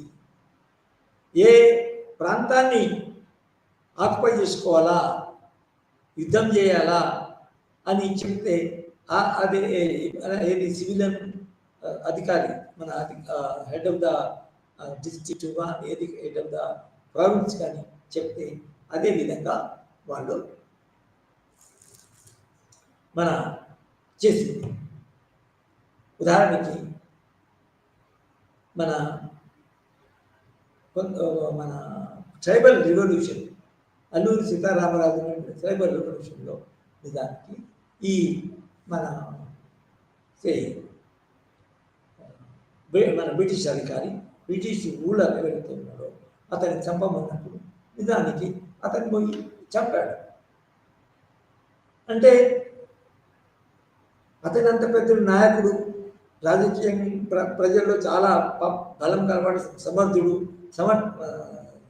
ఇది ప్రజల యొక్క సపోర్ట్ బాగా ఉంది అని అతను బాగా ఎమోషనల్ అవ్వడం కానీ, తర్వాత దుఃఖపడడం కానీ, తర్వాత ఈ మన ఆర్డర్స్ ఇచ్చిన బ్రిటిష్ అధికారికి కానీ మన వ్యతిరేకించడం కానీ జరగలేదు. ఇప్పుడు చాలాసార్లు జరగలేదు. అయితే ఒక్క మాత్రం విషయం ఉంది ఇక్కడ. బ్రిటిష్ మన అపాయింట్ చేసి ఏర్పాటు చేసిన సైన్యంలో బ్రిటిష్ అధికారులను అపాయింట్ చేసినప్పుడు ఎల్లప్పుడూ ఒక భయం, ఒక అనుమానం, ఒక మన సంశయం మాత్రం ఉండేది. ఎందుకంటే చాలా మట్టికి బ్రిటిష్ సైన్యంలో ఇండియన్ సోల్జర్స్ ఉండేది. ఇండియా నుంచి వచ్చిన ఇండియా పౌరులై ఉన్న వాళ్ళు సోల్జర్స్గా మారింది బ్రిటిష్ అధికారంలోకి వచ్చింది.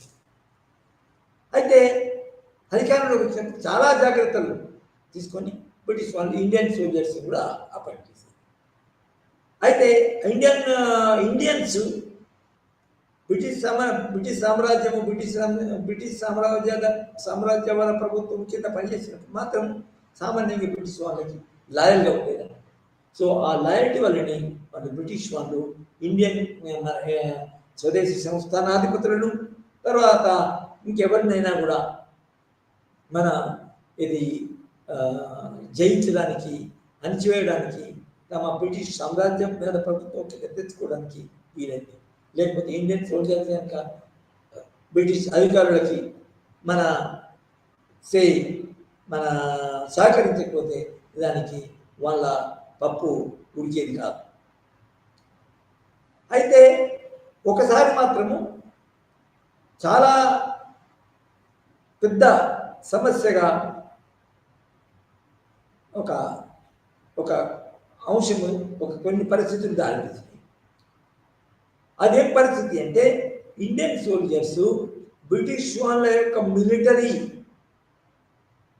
ఎక్విప్మెంట్ ఏదైతే ఉందో, గన్స్, బ్యారెల్స్ వాడతారు కదా, ఈ బ్యారెల్స్లో వాళ్ళు పంది కొవ్వు, తర్వాత ఆవు కొవ్వు వాడడం వల్ల వాళ్ళు ఎమోషనల్ పవిత్రమైన ఆవును చంపి వాళ్ళ ఆ కొవ్వును బ్యారెల్స్లో పెడుతున్నారని అంత బ్రిటిష్ వాళ్ళు. తర్వాత మన ఇండియన్స్ బ్రిటిష్ సోల్జర్ బ్రిటిష్ ఆర్మీలో ఉన్న ఇండియన్స్ వాళ్ళ వెనుతిరిగి మన రివోల్ట్ చేయడం జరిగింది. అదే 1857 సిపాయి మూటిని అని అంటారు. అయితే సిపాయిలు ఇంకా వేరే కారణాలు ఉన్నాయి, కానీ ఇది ఇమీడియట్ రీజన్ ఇది. అయితే ఆ సిపాయి మూటిని మన సిపాయిల యొక్క అసంతృప్తిని పరిగణలో తీసుకొని మన ఝాన్సీ రాణి ఏదైతే ఉందో దానికి సిపాయి మూటిని మన సిపాయిల యుద్ధం, సిపాయిల రివోల్ట్ ప్రారంభించి దానికి బ్రిటిష్ వాళ్ళను పారదోలడానికి ప్రయత్నించారు. కానీ ఆమె యొక్క సైన్యము, ఆమె యొక్క సైన్యాన్ని యొక్క శక్తి, తర్వాత మన మన ఇది సంఖ్యాబలము, సైన్యం యొక్క సంఖ్యాబలము, తర్వాత ఇవన్నీ చాలా తక్కువ ఉండటం వలన ఆమె వీరవనితగా మన బ్రిటిష్ యొక్క సైన్యం ఎదుర్కోలేక అది ఓడిపోయిందని చెప్పచ్చు. కానీ ఇటువంటి సంఘటనలు చాలా తక్కువ. సో ఆన్ ద హోల్ బ్యాక్గ్రౌండ్లో ఏ విధంగా అధికారులకి మిలిటరీ సహకరించిందో, అంటే ఈస్ట్ ఇండియా కంపెనీ భాగంలో, తర్వాత బ్రిటిష్ ఇండియా టైంలో 1858 నుంచి 1947 ఈ సమయంలో కూడా నిజానికి మన ఇండియన్ సోల్జర్స్ బాగా ఇండియన్ పౌరుల యొక్క అధిక సంఖ్యాక బలం ఉన్న బ్రిటిష్ సైన్యము బ్రిటిష్ అధికారులకి, బ్రిటిష్ ప్రభుత్వానికి నిజంగా సహకారం ఇచ్చింది అని చెప్పచ్చు. అంటే దాని అర్థం ఏంది, ఎప్పుడు కూడా మన బ్రిటిష్ ప్రభుత్వ కాలంలో, సామ్రాజ్యవాద కాలంలో, ఇక్కడనే కాదు అసలు బ్రిటిష్ సామ్రాజ్యం ఏ దేశంలో ఉందో ఆ దేశాలలో సైన్యం తర్వాత బ్రిటిష్ అధికారులకు వ్యతిరేకంగా మెదిలిందని చెప్పలేము. సో ఈ విధంగా అతని ఒక ట్రెడిషన్, ఒక సాంప్రదాయం, అంటే అధికారులు రూలర్స్ ఏ ఆజ్ఞ ఇస్తే ఆజ్ఞను పాటించి ఆజ్ఞను ఇంప్లిమెంట్ చేయడం అనేది ఈ ఇండియాలో సైనిక అధికారుల యొక్క బాధ్యత మరియు బాధ్యతను నిర్వహించేవారు. సో దాన్నే ఇండియా కూడా ఇండియన్ ప్రభుత్వం, ఇండియన్ పాలిటీషియన్స్ ఇండిపెండెన్స్ వచ్చిన తర్వాత, ఇండియాలో ఇండిపెండెన్స్ వచ్చిన తర్వాత మన పూర్తిగా భారతీయ నాయకుల యొక్క ఆధ్వర్యంలో మన రాజకీయ పార్టీల ఆధ్వర్యంలో నిజానికి భారతీయ రాజకీయ నాయకుల ఆధ్వర్యంలో నిజానికి ఈ సైన్యము ఆధ్వర్యంలో సైన్యం పనిచేస్తుంది. తర్వాత భారతీయ మన ప్రభుత్వం ఏదైతే ఉందో ఒరిజినల్ ఫుల్లీ ఇండిపెండెంట్ ప్రభుత్వానికి ఎప్పుడు సైన్యము మన అలా సహకరించడం వల్లనే మనము చైనాలో యుద్ధము 1962లో చైనాతో యుద్ధం చేసాము. దాని తర్వాత 1971 మన సైన్యంతో మన పాకిస్తాన్తో కొట్లాడి మన బంగ్లాదేశ్ని వేరుపరిచినాము. అదేవిధంగా మన తర్వాత కాలంలో 1965లో, 1962లో, 1965లో, 1971లో దానికి మన బ్రిటిష్ వాళ్ళ మన వేరే దేశాలతో మన ఇండియన్ సైన్యం పోరాడింది. చాలా మట్టి on the whole it was a successful episode, successful event అని చెప్పచ్చు. ఏ విధంగా అంటే ఇప్పుడు ఈ 3 సందర్భాలలో సైన్యము మన సివిలియన్ అధికారుల యొక్క సివిలియన్ అధికారులకు వ్యతిరేకంగా పనిచేయదు. అంటే సివిలియన్ అధికారి అంటే సామాన్యంగా మన సివిలియన్ పార్టీ సివిలియన్ మన క్యాబినెట్లో ఉండే డిఫెన్స్ మినిస్టర్ అని ఉంటారు. ఇప్పుడు రాజ్నాథ్ సింగ్ ఉంటారు. ఇప్పుడు Rajnath Singh defence minister, home minister వేరు, డిఫెన్స్ మినిస్టర్ వేరు. హోమ్ మినిస్టర్ ఎవరు? ఇప్పుడు అమిత్ షా. డిఫెన్స్ మినిస్టర్ ఎవరు? రాజ్నాథ్ సింగ్. సో ఈ సామాన్యంగా ఇండియన్ కేసు ఏంటంటే బ్రిటిష్ కాలంలో ఉన్న సంప్రదాయాన్ని, బ్రిటిష్ కాలంలో ఉన్న మన పౌర ప్రభుత్వానికి విధేయత అనేది కొనసాగించడం జరిగింది. అందువల్లనే 3 యుద్ధాలు నిజానికి అవి మన సజావుగా జరిగినాయి. వేరే కారణం వల్ల యుద్ధం ఆగింది, కానీ బ్రిటిష్ సైనిక రంగం నుంచి ఏదైనా విప్లవం కానీ మన వ్యతిరేకత కానీ రావడం వల్ల మన సివిలియన్ గవర్నమెంట్ ఇండియాలో ఎప్పుడు మన సంక్షోభంలో పడలేదు. దానివల్ల మన భారతదేశంలో రాజకీయ సంక్షోభం ఏర్పడలేదు. సో ఈ విధంగా బ్యాక్గ్రౌండ్ అనేది నిజానికి మన చాలా ముఖ్యమని మనం చెప్పవచ్చు. అయితే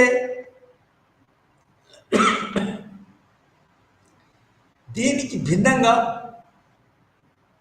భిన్నంగా చైనాలో మాత్రం చైనా ఇండిపెండెన్స్ కోసము సామ్రాజ్యవాద దేశాల యొక్క మన ప్రతాపాన్ని ఎదుర్కొనడానికి, అదేవిధంగా ఒకవైపు నేషనల్ గవర్నమెంట్, అంటే చైనాలో నేషనల్ గవర్నమెంట్ ఏర్పడింది, రిపబ్లికన్ గవర్నమెంట్ ఏర్పడింది. ఫర్ ఎగ్జాంపుల్ 1949లో సామ్రాజ్యవాదాన్ని బయటకు తోలినా కూడా సామ్రాజ్యవాదులను ఎదుర్కొని వారిని బయటకు వెళ్ళగొట్టడమే కాకుండా నిజానికి మన నేషనల్ గవర్నమెంట్ కూడా నిజానికి కమ్యూనిస్ట్ పార్టీకి వ్యతిరేకంగా ఉండేది. అయితే కమ్యూనిస్ట్ పార్టీలో మెల్లమెల్లగా మన ఇది నేషనల్ గవర్నమెంట్ అంటే మన గుయెన్ సాంగ్ తర్వాత శంకర్ శెట్టి వీళ్ళందరూ ఉన్నారు కదా, ఇది నేషనల్ గవర్నమెంట్ కమ్యూనిస్ట్ పార్టీ కాకుండా వాళ్ళను ఎదుర్కొంటూ తర్వాత సామ్రాజ్యవాదుల యొక్క సైన్యాన్ని ఎదుర్కొంటూ నిజానికి కమ్యూనిస్ట్ పార్టీ తన మిలిటరీ సహాయంతో దానికి పోరాటం చేయడం, చైనాలో పోరాటం జరిగింది. అంటే మీ పొలిటికల్ పార్టీ తర్వాత మన మిలిటరీ నాయకత్వం, సైన్యంలో నాయకత్వము నిజానికి ఒకటికొకటి నిజానికి మన పెనవేసుకొని పోరాటం చేయడం జరిగింది. వాళ్ళిద్దరి యొక్క సహకారంతో నిజానికి మన చైనా మన కమ్యూనిస్ట్ పార్టీ ద్వారా చైనాలో తమ యొక్క పోరాటం సాగించినప్పుడు నిజానికి మన పార్టీ యొక్క నాయకుడు మావో ఆధ్వర్యంలో మన సైనిక కమాండెంట్ పనిచేశాడు, అతనితో కోఆపరేషన్ ఇచ్చాడు. అంతేకాకుండా సైద్ధాంతికంగా చైనా యొక్క మిలిటరీ అధికారి తర్వాత చైనా కమ్యూనిస్ట్ పార్టీ అధికారి పూర్తిగా ఐడియాలజికల్గా ఒకటై నిలిచారు. అంతేకాకుండా అక్కడ సైన్యంలో నడిపినప్పుడు, అక్కడ మన పోరాటం జరిగినప్పుడు, సామ్రాజ్యవాదులకు వ్యతిరేకంగా పోరాటం జరిగినప్పుడు దానికి సైనికాధికారి ఈ రాజకీయ నిర్ణయాలను చేసినప్పుడు అతని యొక్క భాగస్వామి కూడా చేపట్టడం జరిగింది. మిలిటరీ అధికారులను ప్రోత్సహించడం జరిగింది. రాజకీయ నిర్ణయాలు తీసుకున్నప్పుడు వాళ్ళ మిలిటరీ అధికారులను చేర్చుకోవడం జరిగింది. సో అది బ్యాక్గ్రౌండ్ అన్నప్పుడు. కొన్ని సందర్భాల్లో ఆ విధమైన సంబంధాలు ఉంటేనే మిలిటరీ కమాండర్స్కి మిలిటరీ కమాండర్స్లో ఉన్న పదార్థ దళము, సైనిక దళము, విమానిక దళములో ఉన్న మెంబర్స్ సభ్యులు కూడా ఈ రాజకీయ పార్టీ ఫలానా విషయం కొరకు ఫలానా లక్ష్యంతో కొట్లాడుతుంది, అది మన దేశానికి మనకు చాలా ఉపయోగపడుతుంది అనే మోరల్ మోటివేషన్ కూడా ఉండడం వలన నిజానికి ఆ రాజకీయ నాయకత్వం తమ యొక్క లక్ష్యంలో నిజానికి మన విజయం సాధిస్తారు. సో చైనాలో ఒక భిన్నమైన సాంప్రదాయం అనేది అది అక్కడ ఏర్పాటైంది. ఏంది ఏ సంబంధం? పౌర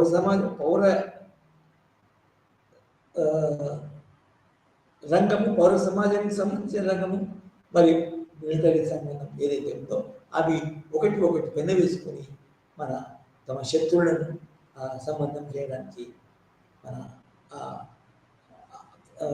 పరిస్థితులు ఉన్నాయి, ఆ అవసరాలు కూడా ఏర్పడ్డాయి. కానీ ఇక్కడ బ్రిటిష్ వాళ్ళకు ముందు ఇండిపెండెన్స్ ముందు ఇండియాలో అటువంటి సంఘటనలు ఏర్పడలేదు నిజానికి. సో మన సైన్యము అనేది ఎల్లప్పుడూ నిజానికి వ్యతిరేకంగా భిన్నంగా దూరంగా ఉన్నాయి అని చెప్పేసి. సో అంతేకాకుండా చైనాలో ఇండియాలో వల్ల కాకుండా తర్వాత పరిస్థితుల్లో కూడా పార్టీ అధికారంలో ఉన్న పార్టీ ఏ ఐడియాలజీస్ అనుసరించిందో, ఏ ప్రోగ్రామ్స్ అనుసరించిందో అందులో సైన్యం యొక్క సహకారం పూర్తిగా ఉండేది. అంటే ఐడియాలజికల్గా అది కూడా తమ యొక్క లక్ష్యం, తమ యొక్క మద్దతును పార్టీకి ఇచ్చేది, పార్టీ నాయకుడికి ఇచ్చేది. For example president of the communist party ఈరోజు చూద్దాం. ఈరోజు కమ్యూనిస్టు పార్టీ అధ్యక్షుడు ఏదైతే ఉన్నాడో అతను మన డైరెక్ట్గా సైన్యాన్ని నడపకుండా కూడా నిజానికి అతను సైన్యం మీద ఐడియాలజికల్గా తర్వాత బట్టి మన అధికారపరంగా అతని యొక్క పూర్తిగా కంట్రోల్ ఉంటుంది. సో ది ఐడియాలజీ ఉంటుంది, ఐడియాలజీ కొనసాగుతుంది.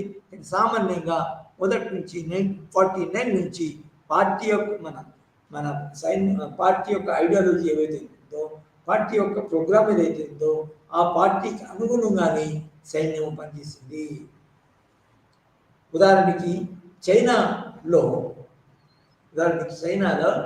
మన ఎన్నో సందర్భాలు ఉన్నాయి. ఏం సందర్భాలంటే గ్రేట్ లీప్ ఫార్వర్డ్ అనే పెద్ద మన ఒక అంతర్గత విప్లవము, తర్వాత మూమెంటు మావో స్టార్ట్ చేశారు. అఫ్కోర్స్ చాలా సంవత్సరాల కింద అట్లా స్టార్ట్ చేసినప్పుడు అతని సైన్యాన్ని ఉపయోగించుకున్నారు. అదేవిధంగా మన విద్యార్థులకు వ్యతిరేకంగా, తర్వాత కొందరు ప్రజలకు వ్యతిరేకంగా, లేకపోతే ఇంకొక ఐడియాలజికల్ గ్రూప్ వ్యతిరేకంగా మన ఇది మావోయిస్ట్ పార్టీ మన నిర్ణయాలు తీసుకున్నప్పుడు, అప్పుడు రెండు గ్రూపులు ఉన్నప్పుడు కూడా సైన్యము రూలింగ్ పార్టీ అంటే అధికారంలో ఉన్న పార్టీకి మాత్రమే సహకరించింది. అంటే ఒక కొత్త పరిస్థితి ఏర్పడకూడదు. అంటే ప్రజల్లో వ్యతిరేకత ఉన్నప్పుడు, తర్వాత ప్రజల నుంచి వ్యతిరేకత వచ్చినప్పుడు సైన్యం ఎలా ఉంటుందనేది మనం గమనించాలి. ముఖ్యంగా గమనించిందంటే సైన్యం నుంచి అధికారంలో ఉన్న పార్టీకి ప్రభుత్వము సపోర్ట్ ఇచ్చినప్పుడు లేకపోతే వ్యతిరేకించినప్పుడు అది ఎందుకు రాజకీయ జోక్యంతో వ్యతిరేకిస్తుందా, మన అనుసరిస్తుందా, లేకపోతే స్వతంత్రంగా మన స్వతంత్ర నిర్ణయాలు న్యూట్రల్ తటస్థ మన విధానాన్ని అనుసరిస్తుందా అనేది మనము చాలా క్లోజ్గా మన చూడవలసి ఉంటుంది. ఉదాహరణకి చైనాలోనే మన చాలాసార్లు సైన్యానికి ఇదొక ఛాలెంజ్ కూడా వచ్చింది. కానీ మన మొత్తం మీద కనుక చూస్తే చైనాలో పార్టీ మన ప్రభుత్వానికి మన సపోర్ట్ ఇవ్వడమే కాకుండా, సమర్థించడమే కాకుండా మన రూలింగ్ పార్టీ యొక్క ఐడియాలజీని, తర్వాత రూలింగ్ పార్టీ యొక్క నాయకుడిని, దేశ నాయకుడిని మన వ్యతిరేకంగా ఎదిరించడం, అతన్ని వ్యతిరేకించడం ఎప్పుడు ఇంతవరకు జరగలేదు. అందుకొరకే మనం చూస్తున్నాం కదా, మన సైన్యంలో ఏ విధంగా న్యూట్రల్గా ఉండి ఇండియా చైనా బార్డర్స్ కాడ మన ఉండి బార్డర్స్ కాపాడడంలో చైనా సైనికులు మన చైనా ప్రభుత్వంకి అనుకూలంగా ఉంటారు. అదేవిధంగా ఇండియా సైనికులు ఇండియా ప్రభుత్వానికి, సివిలియన్ ప్రభుత్వానికి అనుకూలంగా ఉంటారు. వాళ్ళు కొట్లాడుకుంటారు. కానీ వాళ్ళు ఏ సైడ్ ఏ మన దేశంలో కానీ ఏ దేశంలో కానీ దాని ప్రభుత్వానికి వ్యతిరేకించి ప్రభుత్వానికి భిన్నంగా నడవడం అనేది ఎప్పుడు జరిగింది. సో ఇది మనము ఈ 1950 దేశాలు స్వాతంత్రం పొందిన తర్వాత, డీకాలనైజేషన్ జరిగిన తర్వాత, మన ఏమంటుంది దాన్ని కలోనియలిజం పూర్తయిన తర్వాత ఏర్పడ్డ ప్రభుత్వాలు నిజానికి ఇవి మన ఈ విధంగా ఉన్నాయి. కొన్ని దేశాల్లో తమ సాంప్రదాయాన్ని పూర్తిగా బ్రిటిష్ మన ఇండిపెండెన్స్ ముందుకున్న సంప్రదాయాన్ని కంటిన్యూ చేయడం మన జరిగిందండి. అయితే చైనాలో ఒక రూపం, ఇండియాలో ఒక రూపం. చైనాలో సామాన్యంగా మన ఐడియాలజికల్గా ఒకటి, న్యూట్రల్ కాదు, తటస్థం కాదు, అంటే ఐడియాలజికల్గా తటస్థవాదం కాదు. కాబట్టే మనకి చైనాలో మన మిలిటరీ, తర్వాత సివిలియన్ గవర్నమెంట్ని, పొలిటికల్ పార్టీస్ని, లీడర్స్ని ఎదిరించింది లేదు. ఎందుకంటే అక్కడ ఇంకొక ముఖ్యమైన లక్షణం చైనాలో ఏంటంటే అక్కడ వన్ పార్టీ సిస్టమ్ ఉండడం వల్ల రాజకీయంగా ఈ వన్ పార్టీ సిస్టమ్ ఏదైతే ఉందో అప్పుడు అధికారి ప్రభుత్వం ఏదైతే నిర్ణయాలు తీసుకుంటాడో ఆ నిర్ణయాన్ని సామాన్యంగా ఎప్పుడు వ్యతిరేకించలేదు. సో ఇప్పుడు మనము ఇండియాలో మరియు చైనాలో ఉన్న సివిలియన్ అంటే మన పౌర సమాజము మరియు సైనిక రంగం మధ్య ఉన్న సంబంధాలు ఎటువంటివి, ఆ రెజిమ్లో ఎటువంటి, ఈ రెజిమ్ మనకు ఏమి నిర్ధారణకు వచ్చిందంటే ఈ రెండు దేశాల్లో కొన్ని భిన్నత్వం ఉన్నా కూడా దానికి సామాన్యంగా మిలిటరీ అనేది పౌర సమాజానికి సంబంధించిన పౌర ప్రభుత్వం ఏదైతే ఉందో ఆ ప్రభుత్వం కన్సర్న్లో దానికి చేదోడు వాదులుగా ఉందని చెప్పవచ్చు. అయితే ఇప్పుడు యాక్చువల్గా కొన్ని సంఘటనలు అంటే 1949లో చైనాలో ప్రభుత్వం ఇది కమ్యూనిస్ట్ ప్రభుత్వం వచ్చింది, ఇక్కడ 1950లో కాంగ్రెస్ ప్రభుత్వం వచ్చింది. సో సుమారు నిజానికి అవి ఒకే రకమైన పొలిటికల్ హిస్టరీ ఉందని చెప్పవచ్చు. సో 1950 నుంచి నిజానికి ఈయాటి వరకు లేదా నిన్నటి వరకు ఈ సివిల్ మిలిటరీస్ నిజంగా యాక్చువల్గా ఏ విధంగా ఉన్నాయి బ్యాక్గ్రౌండ్ తీసేసాం. బ్యాక్గ్రౌండ్ అయితే చదివాం. అయితే ఇండియానే మళ్ళీ will come back to India. So ఇండియాలో బ్రిటిష్ వాళ్ళ యొక్క ట్రెడిషన్స్ ఆర్గనైజేషన్ స్ట్రక్చర్స్, తర్వాత మీది అధికారం కింది నుంచి మీది వరకు, మీది నుంచి కింది వరకు ఏ విధంగా ఆర్మీ నిర్మించబడాల, సైనిక సారీ పదాతి దళంలో మరియు నావికా దళంలో మరియు మన ఎయిర్ ఫోర్స్లో ఏ విధంగా మన మన ఇండియన్ గవర్నమెంట్ ఇదివరకు ఉన్న బ్రిటిష్ ప్రభుత్వం నుంచి ఎలా ఉందో అలాగే తీసుకోవడం జరిగింది. ఏ విధంగా మనము రాజకీయ రంగంలో మరియు ఆర్థిక రంగంలో చాలా మట్టికి బ్రిటిష్ వాళ్ళ యొక్క పాలసీస్ని కొనసాగిస్తున్నాము.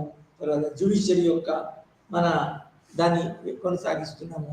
అదేవిధంగా మరియు మిలిటరీ రంగంలో అదే సాంప్రదాయాలను పాటిస్తున్నామని చెప్పవచ్చు. అయితే మన ముఖ్యంగా సివిలియన్ ప్రభుత్వం ఏర్పాటు చేసిన ముఖ్యమైన పార్టీలు కాంగ్రెస్ పార్టీ, జనతా పార్టీ మరియు మన బీజేపీ. ఇప్పుడు నేషనల్ లెవెల్లో, స్టేట్ లెవెల్లో కాంగ్రెస్ పార్టీస్, కమ్యూనిస్ట్ పార్టీస్, తర్వాత బీజేపీ ఇలా ఉన్నాయి. సో ఈ పార్టీలు ఏదైతే ఉన్నాయో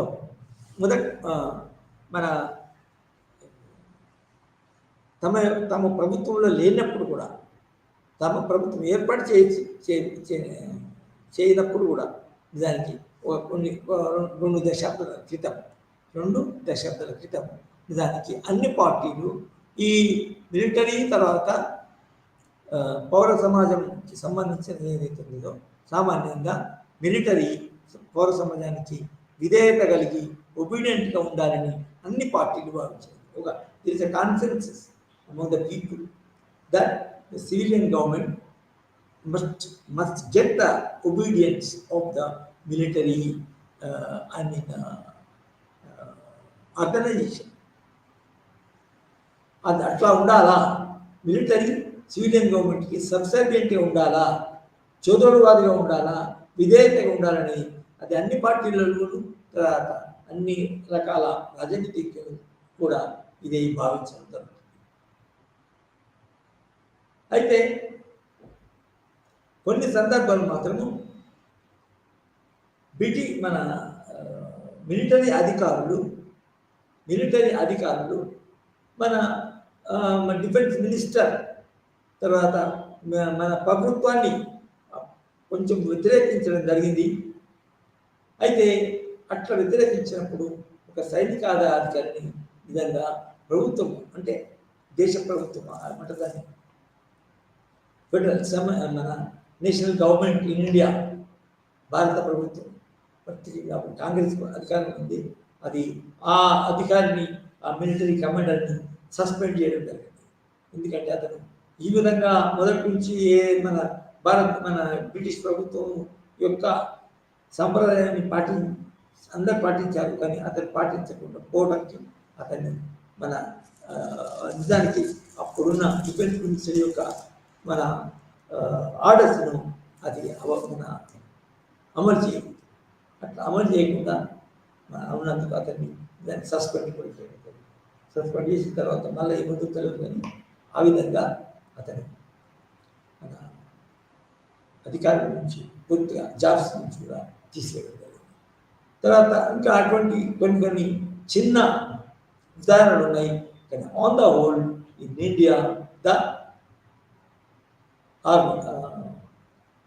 మన అధికారంలో ఉన్న పార్టీ ప్రభుత్వ నాయకుడికి, పార్టీ ప్రభుత్వానికి, తర్వాత పార్టీ ప్రభుత్వాన్ని లీడ్ చేస్తున్న చీఫ్ మినిస్టర్ రాష్ట్రాలలో మరియు మన పార్టీ ప్రభుత్వం మన నాయకత్వాన్ని చేపట్టి మన ప్రైమ్ మినిస్టర్లు అయిన మన జాతీయ స్థాయిలో అంటే ఇంటర్నేషనల్ లెవెల్లో కూడా నిజానికి ఇటువంటి సంక్షోభాలు, క్రైసిస్ లేదు. అందువల్ల పొలిటికల్ స్టెబిలిటీ ఉంది. అప్పుడప్పుడు చిన్నగా తర్వాత ఈ ఫ్రంట్ మన రాజకీయ ఫ్రంట్స్ యొక్క మన సాంప్రదాయం వచ్చిన తర్వాత, ప్రాక్టీస్ వచ్చిన తర్వాత, మన ఫ్రంట్ పద్ధతి వచ్చిన తర్వాత నిజానికి ఇంకా పొలిటికల్ స్టెబిలిటీ వేరే విధంగా కొనసాగుతుంది. 5 సంవత్సరాల వరకు కొనసాగుతుంది అని చెప్పాలా. ఫర్ ఎగ్జాంపుల్ మీరు చెప్పండి, లాస్ట్ మన 10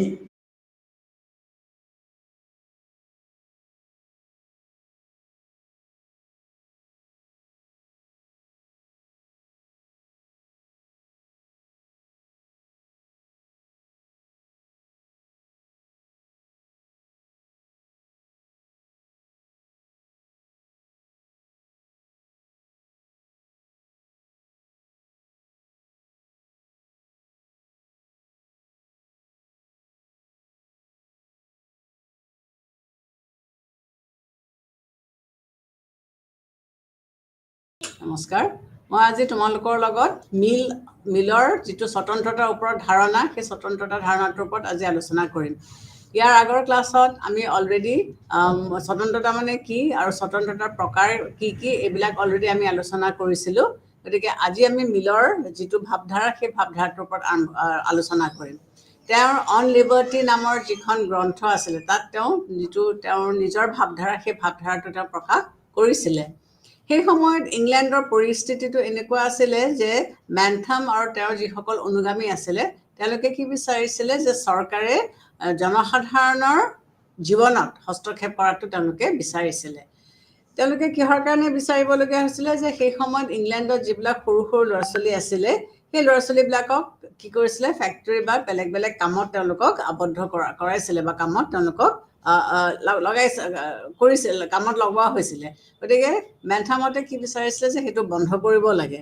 আৰু সেইটো বন্ধ কৰিবৰ কাৰণে চৰকাৰে কি কৰিছিলে, বিভিন্ন ধৰণৰ কঠোৰ আইন ৰচনা কৰিবলগীয়া হৈছিলে, যাৰ ফলত এই সৰু সৰু ল'ৰা ছোৱালীৰ কাম কাজ বন্ধ হৈ গ'ল। আৰু তেওঁলোকৰ যিসকল অভিভাৱক আছিলে, সেই অভিভাৱকসকলেও এই ল'ৰা ছোৱালীবিলাকক কামলৈ পঠিয়াব নোৱাৰা হ'ল। তাৰপিছতে কিছুমান ফেচিষ্ট আইন প্ৰণয়ন কৰা হৈছিলে বা পাছ কৰা হৈছিলে, যাৰ জৰিয়তে শ্ৰমিকসকলৰ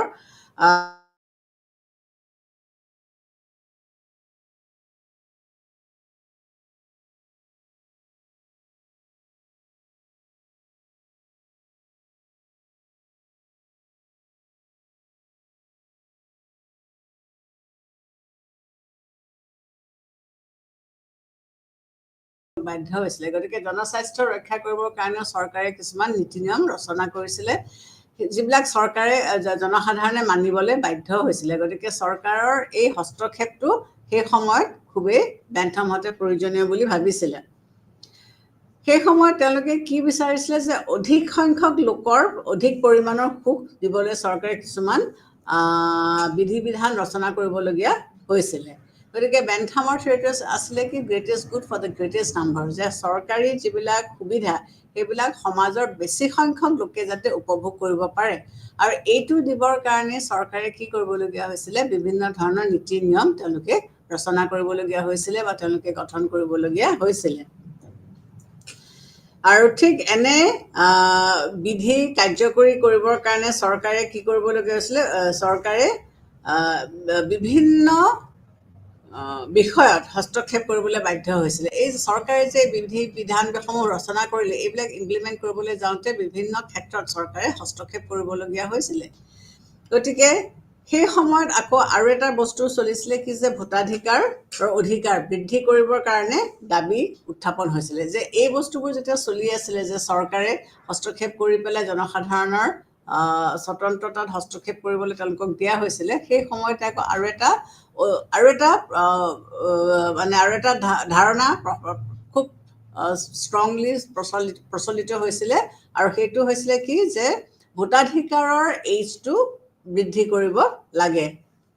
নাগৰিকসকলে যাতে নিজৰ অধিকাৰ আৰু কৰ্তব্যৰ প্ৰতি সচেতন হ'ব পাৰে, নাগৰিকসকলৰ নিজৰ কৰ্তব্য আৰু অধিকাৰৰ প্ৰতি তেওঁলোক যাতে সচেতন হ'ব পাৰে, সেইকাৰণে তেওঁলোকে কি কৰিছিলে, শিক্ষা বিস্তাৰণৰ ওপৰত গুৰুত্ব দিছিলে। যে শিক্ষা থাকিলেহে সচেতনতা আহিব বা সজাগতা আহিব।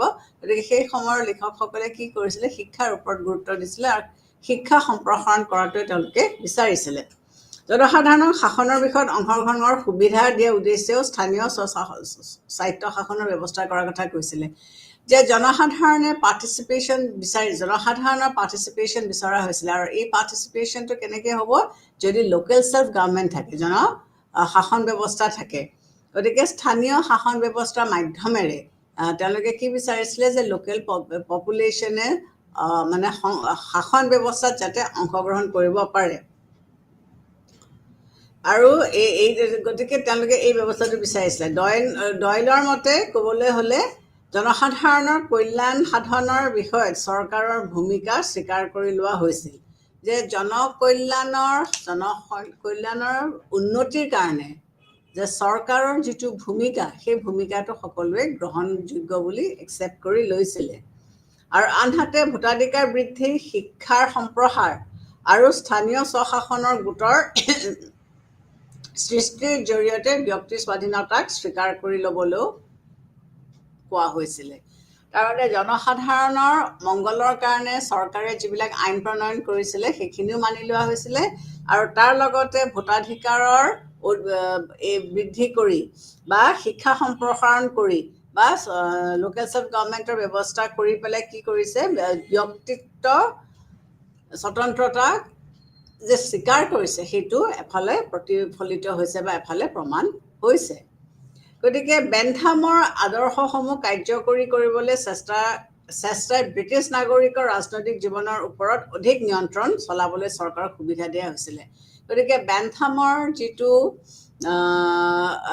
আদৰ্শ সেই আদৰ্শটোক ইমপ্লিমেণ্ট কৰিবলৈ যাওঁতে ব্ৰিটিছ চৰকাৰে কি কৰিছিলে নাগৰিকসকলৰ স্বতন্ত্ৰতাত হস্তক্ষেপ কৰিবলৈ তেওঁলোকে অধিক সুবিধা পাইছিলে গতিকে মিলে কি কৰিলে সেই সময়ৰ সমাজ আৰু ব্যক্তিৰ মাজত যিটো সম্পৰ্ক সমাজ আৰু ব্যক্তিৰ সেই সম্পৰ্কটো তেওঁ কি ক'লে যে পুনৰ বিবেচনা কৰাৰ প্ৰয়োজন হ'ল গতিকে আগতে যিসকল ইউটিলিটেৰিয়ানিষ্ট বেন্থামহঁতে যেনেকৈ বিচাৰিছিলে সেই সম্পৰ্কটো এতিয়া আমি পুনৰ আকৌ এবাৰ বিবেচনা কৰাটো উচিত যে ব্যক্তি আৰু সমাজৰ মাজতনো আচলতে কেনেকুৱা ধৰণৰ সম্পৰ্ক আছে বা কেনেকুৱা ধৰণৰ সম্পৰ্ক থকাটো উচিত এইটো বস্তু তেওঁলোকে বিচাৰিবলৈ ধৰিলে বেন্থামৰ ব্যক্তিবাদৰ প্ৰতি যদিও মিলে সমৰ্থন জনাইছিলে কিন্তু তেওঁ সংসদীয় সদস্যসকলকো তেওঁৰ অধিক ক্ষমতা প্ৰয়োগ কৰাৰ সুবিধা দিছিলে মিলে এইটো নহয় যে বেন্থামক একেবাৰে সমৰ্থন কৰা নাছিলে তেওঁ ছাপোৰ্ট কৰিছিলে কিন্তু তেওঁ সংসদীয় সদস্যসকলকো একেটা সময়তে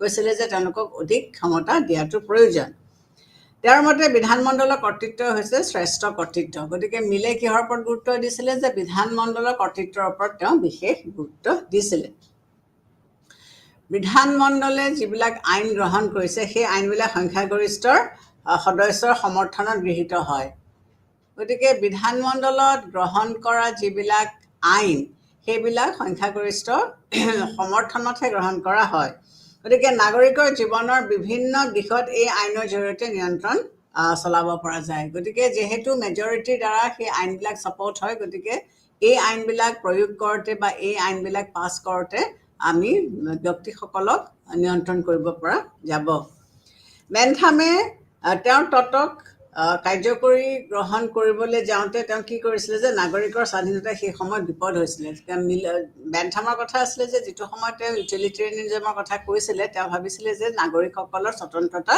অলপ বিপদত পৰিছিলে গতিকে তেওঁ সেই সময়ছোৱাৰ ভিতৰতে কি কৰিছিলে হেগেলৰ সমাজৰ বিৱৰ্তনৰ চিন্তাধাৰা আৰু স্পেন্সাৰৰ চিন্তাধাৰাৰ মাজৰ ব্যক্তিৰ মাজৰ সম্পৰ্কৰ বিষয়ে পুনৰ বিবেচনা কৰিবলৈ মিলক প্ৰেৰণা যোগাইছিলে গতিকে স্পেন্সাৰ আদিৰ তত্ত্ববিলাক বেন্থামে কি কৰিছিলে তেওঁৰ যিটো ভাৱধাৰা প্ৰকাশ কৰিছিলে সেইটো যে অকণমান সাল সলনি কৰিবৰ হ'ল সেইটো মিলে অনুভৱ কৰিছিলে আৰু তেওঁ আকৌ সমাজ আৰু ব্যক্তিৰ মাজত যিটো সম্পৰ্ক সেইটো সেই সময়ৰ পৰিস্থিতি বা পৰিৱেশক আগত ৰাখি পেলাই তেওঁ পুনৰ তাৰ বিশ্লেষণৰ এটা পৰিচয় তেওঁ দিছিলে গতিকে তেওঁ স্বতন্ত্ৰতা বা লিবাৰ্টি নামৰ গ্ৰন্থখনত তেওঁ কি ধৰণে বিচাৰিছিলে সেইটো তেওঁ প্ৰকাশ দিছে এই স্বতন্ত্ৰতা নামৰ গ্ৰন্থখনৰ মাধ্যমেৰে তেওঁ কি বিচাৰিছিলে যে নাগৰিকৰ চিন্তা মত প্ৰকাশ আৰু কাৰ্যৰ স্বাধীনতাৰ প্ৰতি তেওঁ সমৰ্থন জনাইছিলে যে স্বতন্ত্ৰতা বুলি ক'লে মিলে কি বিচাৰিছিলে যে নাগৰিকসকলক নিজেই চিন্তা কৰিবলৈ তেওঁলোকৰ সেই স্বতন্ত্ৰতাটো থাকিব লাগিব বা মত প্ৰকাশ কৰিবলৈ তেওঁলোকৰ সেই সুবিধাটো থাকিব লাগিব আৰু এইখিনি বস্তুক তেওঁ ছাপোৰ্ট কৰিছিলে নাগৰিকৰ চিন্তা মত প্ৰকাশ আৰু কাৰ্যৰ ওপৰত অকল বিধানমণ্ডলেহে নিয়ন্ত্ৰণ যে সেইটো তেওঁ বিৰোধিতা কৰিছিল, এনে নহয় যে নাগৰিকসকলৰ মত প্ৰকাশ কৰাটো বা চিন্তা প্ৰকাশ কৰাটোৰ ওপৰত যে অকল বিধানসভাহে নিয়ন্ত্ৰণ কৰিব, সেইটো তেওঁ একেবাৰে সেইটোৱে সত্য বুলি মানি লোৱা নাছিলে। জনমত আৰু ইয়াৰ নিয়ন্ত্ৰণৰটো তেওঁ বিৰোধিতা কৰিছিলে, যে মত প্ৰকাশ কৰা বা জনমতৰ যিটো ভাৱধাৰা সেইটোত অকল লেজিছলেচাৰখনেই যে তাক মানে নিয়ন্ত্ৰণ কৰিব, সেইটো তেওঁ মানি লোৱা নাছিলে। অধিক সংখ্যক লোকক অধিক পৰিমাণৰ সুখ দিয়াৰ অধিক পৰিমাণ লোকক অধিক মানে সুবিধা দিয়াৰ উদ্দেশ্যে তেওঁ কি কৈছে, বিধি বিধান গ্ৰহণ কৰি ব্ৰিটিছ চৰকাৰে জনজীৱনৰ বিভিন্ন দিশত নিয়ন্ত্ৰণ চলোৱাটো তেওঁ সমৰ্থন কৰা নাছিলে, যে বহুত মানুহক বহুত সুবিধা দিয়াৰ নামত চৰকাৰে বিভিন্ন ধৰণৰ আইন প্ৰণয়ন কৰি পেলাই জনসাধাৰণৰ লাইফটো নিয়ন্ত্ৰণ কৰি থাকিব, সেইটোও মিলে বিচৰা নাছিলে। তেওঁ বিশ্বাস কৰিছিল যে অতীতৰ আমাৰ যিবিলাক স্বেচ্ছাচাৰী ৰজাৰ নিচিনা জনসাধাৰণৰ দ্বাৰা নিৰ্বাচিত প্ৰতিনিধিসকলেহে সংখ্যাগৰিষ্ঠতা চৰকাৰক সমৰ্থন কৰিছিলে। তেওঁ কি ক'ব বিচাৰিছিলে, যে স্বেচ্ছাচাৰী ৰজাৰ নিচিনাকৈ জনসাধাৰণৰ দ্বাৰা নিৰ্বাচিত যিবিলাক প্ৰতিনিধিয়ে গঠিত চৰকাৰো সংখ্যাগৰিষ্ঠতাৰ সমৰ্থনৰ অতীতৰ স্বেচ্ছাচাৰী সম্ৰাটৰ নিচিনা হ'ব পাৰে। গতিকে যিটো চৰকাৰক জনসাধাৰণে নিৰ্বাচন কৰি পেলাই আনিছে, এই অতীতৰ যিবিলাক স্বেচ্ছাচাৰী ৰজা আছিলে, এই নিৰ্বাচিত প্ৰতিনিধিসকলো কিন্তু তেনেকুৱা স্বেচ্ছাচাৰী হোৱাৰ সম্ভাৱনা থাকে। এইটো নহয় যে জনমতৰ বা জনসাধাৰণে তেওঁলোকক নিৰ্বাচিত কৰিছে কাৰণেই যে তেওঁলোক সদায় ভাল হ'ব বা শুদ্ধ হ'ব, সেইটো তেওঁ কোৱা নাছিলে। সেইকাৰণে তেওঁ কি কৈছিলে, যে চৰকাৰৰ স্বেচ্ছাচাৰিতাৰ পৰা নাগৰিকসকলক ৰক্ষণাবেক্ষণৰ দিয়াৰ ওপৰত বিশেষ গুৰুত্ব দিছিলে, যে নাগৰিকসকলক তেওঁলোকৰ স্বতন্ত্ৰতা উপভোগ কৰোঁতে চৰকাৰে যাতে বিশেষভাৱে হস্তক্ষেপ কৰিব নোৱাৰে, তাৰ ওপৰত তেওঁ বিশেষ গুৰুত্ব দিছিলে। আৰু সেইকাৰণে তেওঁ ব্যক্তিৰ স্বাধীনতাৰ ওপৰত গুৰুত্ব দিছিলে, যে ব্যক্তিৰ নিজৰ স্বতন্ত্ৰতা বা স্বাধীনতাটো ৰক্ষা কৰিবৰ কাৰণে চৰকাৰৰ হস্তক্ষেপৰ এটা সীমা থাকিব লাগিব, সেইটোৱে তেওঁ কৈছে। ব্যক্তি স্বাধীনতাৰ কাৰণে মিলে কি কি কৰাৰ কথা কৈছিলে, এইটো আমি এতিয়া চাওঁ। প্ৰথমতে তেওঁ কি কৈছিলে, যে তেওঁৰ যিটো স্বতন্ত্ৰতাৰ ভাৱধাৰা, সেই ভাৱধাৰাটো সাংঘাতিক ব্যাপক আছিলে। ব্ৰডাৰ পাৰ্চপেক্টিভৰ পৰা তেওঁ সেইটো অধ্যয়ন কৰিছিলে বা তেওঁ পঢ়িছিলে। তেওঁ কি বিশ্বাস কৰিছিলে, যে স্বাধীন চিন্তা আৰু কাম কৰাৰ সুবিধাই ব্যক্তিৰ মানসিক আৰু নৈতিক উদ্গতি সাধন কৰিব পাৰে। তাৰমানে ব্যক্তিক যদি আমি স্বাধীনভাৱে চিন্তা কৰিবলৈ দিওঁ আৰু তেওঁলোকক যদি আমি কামৰ সুবিধা দিওঁ, তেতিয়াহ'লেহে ব্যক্তিত্ব প্ৰকাশ হ'ব। গতিকে ব্যক্তিত্ব প্ৰকাশৰ কাৰণে এটা স্বাধীন চিন্তা ভাৱধাৰা থাকিব লাগিব আৰু তেওঁলোকৰ মতে কাম কৰাৰ সুবিধাটো আমি দিব লাগিব। স্বতন্ত্ৰতাৰ অবিহনে মানুহৰ প্ৰগতি সম্ভৱ নহয়। যদি মানুহৰ লিবাৰ্টি নাথাকে, তেতিয়াহ'লে মানুহৰ প্ৰগতি কেতিয়াও সম্ভৱপৰে নহয়। গতিকে মানুহে যিকোনো এটা কাম কৰিবলৈ হ'লে এটা স্বতন্ত্ৰভাৱে সেই কামখিনি কৰিব পাৰিব লাগিব। এইখিনি ক্ষেত্ৰত মিল আৰু বেন্থামৰ ভাৱধাৰাৰ আমি প্ৰভেদ দেখিবলৈ আমি পাইছোঁ। বেন্থামে স্বতন্ত্ৰতাতকৈ উপযোগিতাবাদৰ ওপৰত বেছি গুৰুত্ব দিছিলে। বেন্থামে স্বতন্ত্ৰতাতকৈ উপযোগিতাবাদ, ইউটিলিটেৰিয়ানিজম বুলি যিটো আমি ইংলিছত কওঁ, বেন্থামে ইউটিলিটেৰিয়ানিজমৰ ওপৰত বেছি গুৰুত্ব দিছিলে। তেওঁ উপযোগিতাক সন্তুষ্টি লাভৰ এটা মাধ্যম হিচাপে বিবেচনা কৰিছিলে। গতিকে বেন্থামে কি কৰিছিলে, উপযোগিতাবাদক এটা মাধ্যম হিচাপেহে তেওঁ ব্যৱহাৰ কৰিছিলে। কিন্তু মিলে স্বতন্ত্ৰতাৰ উদ্দেশ্য লাভ কৰা মাধ্যমকে উদ্দেশ্য হিচাপে বিবেচনা কৰিছিলে। গতিকে মিলৰ ধাৰণাটো অকণমান বেলেগ আছিলে। তেওঁ কি বিচাৰিছিলে, যে স্বতন্ত্ৰতাৰ উদ্দেশ্য লাভটোৱে হৈছে তেওঁৰ স্বতন্ত্ৰতা। তেওঁৰ মতে স্বতন্ত্ৰতাই হৈছে মানুহৰ নৈতিক উন্নতিৰ সাধন কৰা এটা জৰিয়া। গতিকে স্বতন্ত্ৰতাৰ মাধ্যমেৰে মানুহৰ নৈতিক উন্নতি কৰাটোৱে হৈছে মিলৰ লক্ষ্য বা উদ্দেশ্য। মিলে ব্যক্তি স্বাধীনতাক সমৰ্থন কৰিছিল যদিও বিভিন্নতাৰ ওপৰতো তেওঁ গুৰুত্ব দিছিলে। এইটো নহয় যে মিলে অন্য বস্তুৰ ওপৰত গুৰুত্ব দিয়া নাছিলে। তেওঁ ব্যক্তি স্বাধীনতাক সমৰ্থন কৰিছিলে ঠিকেই, কিন্তু তেওঁ বিভিন্নতাৰ ওপৰতো তেওঁ গুৰুত্ব দিছিলে। তেওঁ কি ক'ব বিচাৰিছিলে, যে ব্যক্তি প্ৰকাশ আৰু প্ৰতিভা বিকাশৰ কাৰণে ব্যক্তি স্বাধীনতাৰ দৰকাৰ যদিও তেওঁ কি কৈছে, ইয়াৰ কাৰণে বিভিন্নতাও দৰকাৰ। গতিকে বিভিন্নতা নাথাকিলে ব্যক্তিত্ব বিকাশ হ'ব নোৱাৰে। তেওঁৰ মতে মানুহৰ বিচাৰ চিন্তাৰ উৎসৰ মাজত ভেদ আছে। তেওঁ কি ক'ব বিচাৰিছে যে মানুহে বিচৰা মতে সন্তুষ্টি উৎসৰ মাজত বিভেদ আছে, সেয়েহে বিভিন্নতাৰ অবিহনে আশা কৰা মতে মানুহে সন্তুষ্টি পাব নোৱাৰে। গতিকে যদি চববিলাক একে হয় তেতিয়াহ'লে তাত মানে ডেভেলপমেণ্টটো ক'ত হ'ল? ডেভেলপমেণ্টটোতো নহ'ল। গতিকে এই বিভিন্নতা যিটো ৰাখিব লাগে সেইটোৰ ওপৰত তেওঁ গুৰুত্ব দিছিলে, আৰু তেওঁ কি ক'ব বিচাৰিছিলে, মানসিক আৰু নৈতিক উৎকৰ্ষ সাধন সম্ভৱ হ'ব নোৱাৰে। যেতিয়া যদি ইকুৱেলিটি থাকিব তেতিয়াহ'লে কি হ'ব, সকলোৱেতো একে, কোনো এজন আগবাঢ়ি যাব নোৱাৰে, গতিকে মানসিক উন্নতি হ'ব নোৱাৰে। গতিকে এই মানসিক উন্নতি বা নৈতিক উন্নতি হ'বলৈ হ'লে বিভিন্ন মানুহৰ মাজত বা বিভিন্ন হেৰিৰ মাজত ডিফাৰেঞ্চ এটা থকাটো খুবেই দৰকাৰ। সেইটো ব্যক্তি স্বতন্ত্ৰতাৰ লগত মানুহৰ মাজত থকা বিভিন্নতাৰ ওপৰত গুৰুত্ব দিছিলে। গতিকে প্ৰত্যেকজন মানুহ একে নহয়, প্ৰত্যেকজন মানুহৰ প্ৰতিভা, প্ৰত্যেকজন মানুহৰ ভাৱধাৰা, প্ৰত্যেকজন মানুহৰ চিন্তা বেলেগ বেলেগ। গতিকে সেই গোটেইখিনি যদি আমি একেলগ কৰি পেলাওঁ তেতিয়াহ'লে তেওঁলোকৰ উৎকৰ্ষ সাধন নহ'ব।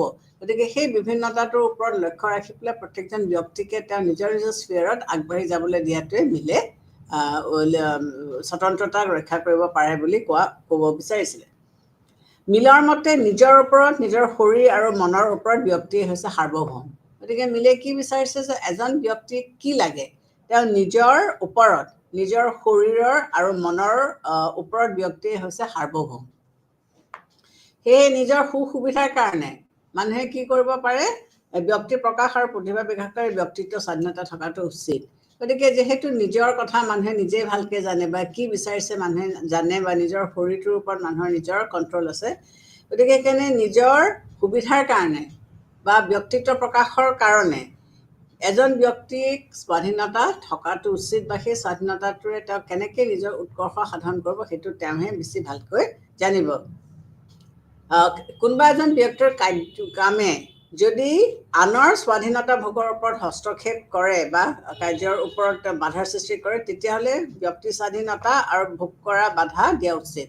যদি মই মোৰ স্বতন্ত্ৰতা ভোগ কৰিবলৈ যাওঁতে অন্য এজনৰ স্বতন্ত্ৰতাক মই হস্তক্ষেপ কৰিছোঁ বা বাধাৰ সৃষ্টি কৰিছোঁ, তেতিয়াহ'লে সেই কাৰ্যটোক মানে সেই কাৰ্যটোক কৰিবলৈ দিয়া উচিত নহয়, বা সেইটোক বাধা দিব লাগিব। গতিকে মই মোৰ স্বতন্ত্ৰতা উপভোগ কৰোঁতে লোকৰ কাৰণে মই এটা প্ৰতিবন্ধক হৈ যাব নালাগিব। প্ৰত্যেকৰে স্বতন্ত্ৰতা আছে, প্ৰত্যেকৰে নিজৰ কাম কৰাৰ সুবিধা আছে, প্ৰত্যেকৰে নিজৰ মত প্ৰকাশ কৰাৰ সুবিধা আছে। সেইখিনিত যাতে মই প্ৰতিবন্ধক হিচাপে থিয় নহওঁ, সেইটোৰ ওপৰত মিলে গুৰুত্ব দিছিলে। গতিকে মিলে ব্যক্তিৰ কাৰ্য নিজৰ লগত জড়িত, চেল্ফ ৰিগাৰ্ডিং। মিলে কি কৈছে, ব্যক্তিৰ যিটো কাৰ্য, এজন ব্যক্তিয়ে যিটো কাৰ্য কৰে সেইটো হৈছে কি নিজৰ লগত জড়িত, ইটছ কল্ড চেল্ফ ৰিগাৰ্ডিং। আৰু আনৰ লগত জড়িত, আদাৰ্ছ ৰিগাৰ্ডিং। এই দুটা ভাগত তেওঁ ভাগ কৰিছিলে যে এজন ব্যক্তিয়ে যেতিয়া কাম কৰিব, এটা হৈছে কি চেল্ফ ৰিগাৰ্ডিং, সেই কামটোৱে খালি কেৱল মোকহে সুবিধা দিব, আৰু আদাৰ্ছ ৰিগাৰ্ডিং হৈছে কি সেই কামটোৱে আনক হস্তক্ষেপ কৰিব পাৰে বা আনৰ লিবাৰ্টি এনজয় কৰোঁতে সি বাধাৰ সৃষ্টি হ'ব পাৰে। প্ৰথম ভাগ কামৰ ওপৰত সামাজিক নিয়ন্ত্ৰণ থকাটো উচিত নহয়। চেল্ফ ৰিগাৰ্ডিং কামৰ ক্ষেত্ৰত সমাজৰ কোনো নিয়ন্ত্ৰণ থাকিব নালাগে, কাৰণ সেইটো চেল্ফ, মই নিজক লৈ কৰিছোঁ। সেই স্বতন্ত্ৰতাটো উপভোগ কৰিলে মোৰ নিজৰহে সুবিধা হ'ব, আনৰ কাৰণে সেইটো সুবিধা নহয়। এনে বিষয়ত তেওঁ সেইটো কৈছিলে, আৰু কৈছিলে যে এনে ক্ষেত্ৰত আৰোপ কৰা নিয়ন্ত্ৰণক ব্যক্তিত্ব প্ৰকাশত বাধা দিয়া হিচাপে বিবেচনা কৰাটো তেওঁ স্বাধীন তেওঁ কৈছিলে যে সেইটো যদি কৰা হয় তেতিয়াহ'লে ব্যক্তিত্ব প্ৰকাশত এটা বাধাৰ সৃষ্টি আহিব। কিন্তু ব্যক্তি স্বাধীনতা ভোগৰ কাৰ্যত যদি আনৰ স্বতন্ত্ৰতা ভোগৰ কাৰ্যত বাধাৰ সৃষ্টি কৰে, তেতিয়াহ'লে কি হ'ব, তেনে কাম সমাজে বাধা দিয়াটো উচিত। গতিকে চেল্ফ ৰিগাৰ্ডিং কামৰ ক্ষেত্ৰত কি হৈছে, চৰকাৰে বা কোনেও বাধা দিব নোৱাৰে, কাৰণ সেইটো মই কাম কৰি মোৰ নিজৰ সুবিধা বা অসুবিধা হ'ব। কিন্তু যেতিয়া সমাজ এখনক কেন্দ্ৰ কৰি পেলাই মই এটা কাম কৰিম, তেতিয়াহ'লে সেইটো কিন্তু সমাজে বাধা দিব পাৰিব। মিলৰ মতে চৰকাৰে জনসাধাৰণৰ সুসন্তুষ্টিৰ ওপৰত গুৰুত্ব দিয়া উচিত। গতিকে মিলে কি ক'ব বিচাৰিছে যে চৰকাৰে জনসাধাৰণৰ সুখ সমৃদ্ধিৰ ওপৰত গুৰুত্ব দিয়াটো উচিত। আনৰ ধাৰণাৰ সামাজিক সংগঠনৰ অভিভাৱক হ'ব পাৰে। যদি সেইটো নকৰে তেতিয়াহ'লে কি হ'ব, সমাজত সংগঠনৰ সৃষ্টি হ'ব পাৰে। সেয়েহে স্বতন্ত্ৰতাৰ পৃষ্ঠপোষক হিচাপে মিলে স্বতন্ত্ৰতা ভোগৰ বিষয়ত বাধা আৰোপ কৰা নীতিৰ প্ৰতি সমৰ্থন জনাবলৈ কৰিছিলে যে তেওঁ এইটো কোৱা নাছিলে যে সমাজে কোনো ধৰণৰ প্ৰতিবন্ধক নিদিব, সমাজে প্ৰয়োজন হ'লে লিমিটেড ৱেত প্ৰতিবন্ধক দিব পাৰিব লাগিব। তেওঁৰ মতে ব্যক্তি কাৰ্যই আন ব্যক্তিৰ স্বাধীনতাৰ ওপৰত প্ৰতিবন্ধক সৃষ্টি কৰিলে সমাজে তেনে কাৰ্যক কি কৰিব পাৰিব লাগিব, বাধা দিয়াটো উচিত। গতিকে এজন ব্যক্তিয়ে যেতিয়া কাম কৰিব সেই ব্যক্তিৰ কামখিনিত যাতে আনৰ কোনো ধৰণৰ অমংগল নহয় বা আনৰ স্বাধীনতা বা স্বতন্ত্ৰতা ভোগ কৰোঁতে অসুবিধা নহয়, সেইটোৰ ওপৰত মিলে কি কৰিছে, গুৰুত্ব দিছিলে। মিলে আৰু এটা কথা কৈছিলে যে সত্য উদ্ভাৱনৰ কাৰণে আগবঢ়োৱা কোনো মতকে বাধা দিয়া উচিত নহয়। গতিকে মিলে কিহৰ ওপৰত গুৰুত্ব দিছিলে যে মই কিবা এটা সত্য যদি উদঘাটন কৰিবলৈ গৈছোঁ, তেতিয়াহ'লে সেই উদঘাটন কৰিবলৈ যাওঁতে মই সেই সময়ছোৱাত সেইটো বাধা দিয়া উচিত নহয়। ইয়াৰ মতে বিভিন্ন মতামতৰ সংঘাতৰ ফলতহে প্ৰকৃত সত্য উদঘাটন হ'ব পাৰে। যে কিবা এটা বস্তুৰ যেতিয়া আমি সত্যটো উদঘাটন কৰিবলৈ যাওঁ, তেতিয়াহ'লে বিভিন্ন বস্তুৰ মাজত ক্ৰিয়া প্ৰতিক্ৰিয়া এটা হ'ব পাৰে আৰু সেই ক্ৰিয়া প্ৰতিক্ৰিয়াটোৰ ফলতহে আমি এটা সত্য উদঘাটন কৰিব পাৰোঁ।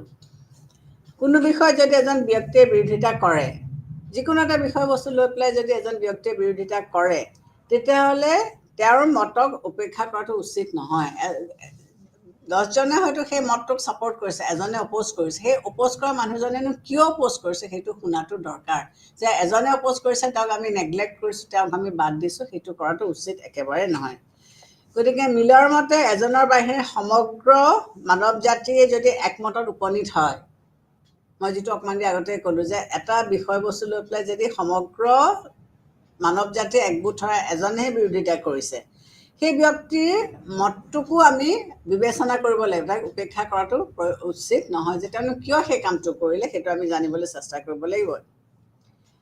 সেই ব্যক্তিৰ মত শুদ্ধ হ'ব পাৰে, নাইবা ভুল হ'ব পাৰে, নাইবা তেওঁৰ মতত অধিক অংশ শুদ্ধ হ'ব পাৰে, বা তেওঁৰ মতটো আংশিকভাৱে শুদ্ধ হ'ব পাৰে বা আংশিকভাৱে ভুল হ'ব পাৰে। যিয়েই নহওক, যদি তেওঁৰ মতটো তেওঁ প্ৰকাশ কৰিছে, তেতিয়াহ'লে সেই মতটোক আমি উপেক্ষা কৰাটো উচিত নহয়। তেওঁ শুদ্ধ হ'ব পাৰে, তেওঁ আংশিকভাৱে ভুলো হ'ব পাৰে, তেওঁ আংশিকভাৱে শুদ্ধ হ'ব পাৰে, যিয়েই নহওক, যিহেতু তেওঁ এটা মত প্ৰকাশ কৰিছে আৰু এফালে 10জন মানুহে এটা মত প্ৰকাশ কৰিছে, কিন্তু এই এজন মানুহৰ মতক আমি উপেক্ষা কৰিব নাপায়।